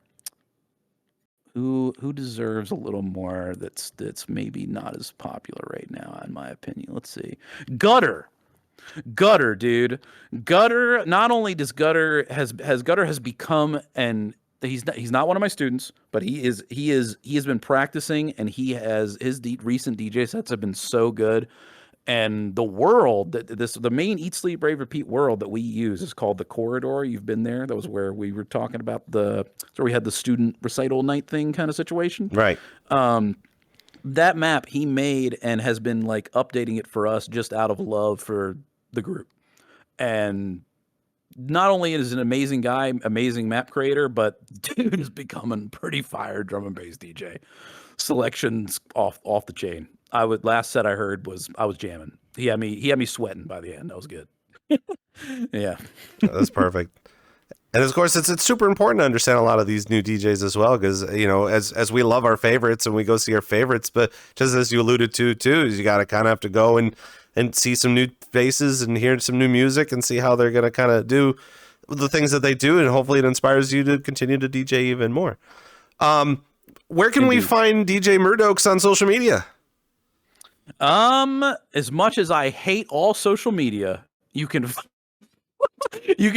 me on Instagram. It's basically anywhere /DJ Murdokes. Instagram /DJ Murdokes, SoundCloud.com /DJ Murdokes, or just straight up go to Murdokes.com. I actually have that domain. Go to Murdokes.com, and all the links for all the things are all there. Literally the Discord, all my socials, all that stuff. Twitter, Blue Sky. Dude, I'm not going to even mention the fact that I was perusing your merch shop earlier today. Oh, too. Yeah. There's like a bajillion different things on there. Find some big dick energy on there? Big deck energy? Sorry. Yeah, big deck energy. Yeah, that's super important. Yeah. So I'm just saying, you want to definitely go check out the merch shop while you're there. Shout out to the Murdokes Eat Sleep Rave Repeat merch store. If you want to pick up some cool quality, by the way, I actually own them myself, and they are very nice. Quality shirts, hats, and things with funny stuff on them. Check it out. Absolutely, and obviously that helps support your boy. That's kind of how you're supposed to. Yeah, supporting the boy is nice. I need that support right now. And I will, in turn, provide very badass DJ sets as much as humanly possible. Obviously, that's kind of what we expect from you. So, DJ Murdokes, thank you for coming on to VRC DJ Live. We would love to have you on again to kind of talk about bridging the gap for sure. Fuck yeah, that was awesome. I had a great time. Thanks to everybody who's watching. That was really fun. And of course, that's gonna do it for us here on VRC DJ Live for this month. Oh my gosh, May is finally over, and man, oh man, we have a complete lineup for you in June. So stick around, because we are going to be sharing with you guys. You guys are going to be able to see who's coming in for June just momentarily. We do have a couple of housekeeping that we have to get to as well. Lots of housekeeping, mind you. That of course, this show, once it's completed, we're going to have your highlights for you up on YouTube starting on Friday, and then for the full show replay for you on Sunday. Please go check that out up on YouTube at VRC DJ Live. Starting tomorrow, we've been teasing it all for a while now. Starting tomorrow at 8 a.m. Eastern, VRC DJ Radio. It's going to be a 24-hour radio station up on mixcloud.com/VRC DJ Live. Tons of artists, tons. We have at least. Club owners better be listening to Rob right now. Seriously, you club owners, y'all better be listening to Rob, because and listen and tune into that, because you literally have 24 hours of badass DJs. This dude is listening to this stuff, and it's a lot of new people. So if you want to book people, man, listen to that shit and pick your favorite ones. Yeah, they're all in VRChat. So I mean, it just makes it that much easier. Plus, Hell yeah. and like it's something that you haven't heard before, whether it be a specific genre or not. I've listened to a lot of it, and it's all really great. So that's starting at 8 a.m. tomorrow over at mixcloud.com/VRCDJLIVE. And now for June, we have our lineup, and here it is. Drum roll. Here we go. Look at that. Crazy. We have a cracked out lineup for June. Starting off next week, we're going to be sitting down with Ledinjo to kind of talk a lot about what they've got going on. And I've been seeing them DJ a lot on Twitch. And of course, you know, they're getting a lot popular recently, and see what kind of passions that they have within the scene. Of course, following that up, the following week after that, we're going to be talking to Juno Tanuki. And Juno Tanuki, not only Disco King in VRChat, owns a lot of different worlds, as well as, was it Club 45 or Club 54? I always get those mixed up. Lots of disco stuff, lots of disco talk going on for then. Followed up by that, we are going to be talking with a couple of members of Four Seasons as they are starting to ramp up ticket sales for their show happening at the end of August out in Amsterdam. A two-day weekend festival full of VRChat DJs. Can't miss out on that. We're going to talk a lot about that entire process. On top of it, too, an unfamiliar face in the VRChat scene, but super important for us to talk to, is we're going to have a very special guest towards the end of June. We're going to be talking to Harmony Soleil of C89.5, or Seattle's dance radio station. She's the one that programs the radio station, and not only does she program for a dance radio station that has been around since the 70s, but has an integration within their high school program. And all of their funds are usually contributed by the community. We're going to talk a lot about the integration of technology with her, as well as where the EDM scene is going currently, comparable to how you can submit your music as a producer moving forward. Even more so. So crazy. I love this program, man. I love being a part of it. We are also going to be releasing more information happening June 20th. We are going to be hosting our very first open house here at the VRC DJ Live studios. Have some performers. We're going to have a ribbon cutting, balloons. You'll be able to come on in, sit down, talk with the staff. Trying to get, we'll have on-site interviews so you can come on in and kind of say your business about the community. And we'll have some DJs on the lineup as well. So lots of fun things happening in June. Complete lineup here. We are going to be releasing this lineup on Saturday. So you guys get the nose of who's going to be joining us for VRC DJ Live coming up in June. So, damn, that's a lot of information. For DJ Murdokes joining us here on the program and the VRC DJ Live staff, I'm Rob Roman. Thank you guys so much for coming by and hanging out with us, and we will see you next time. Bye-bye.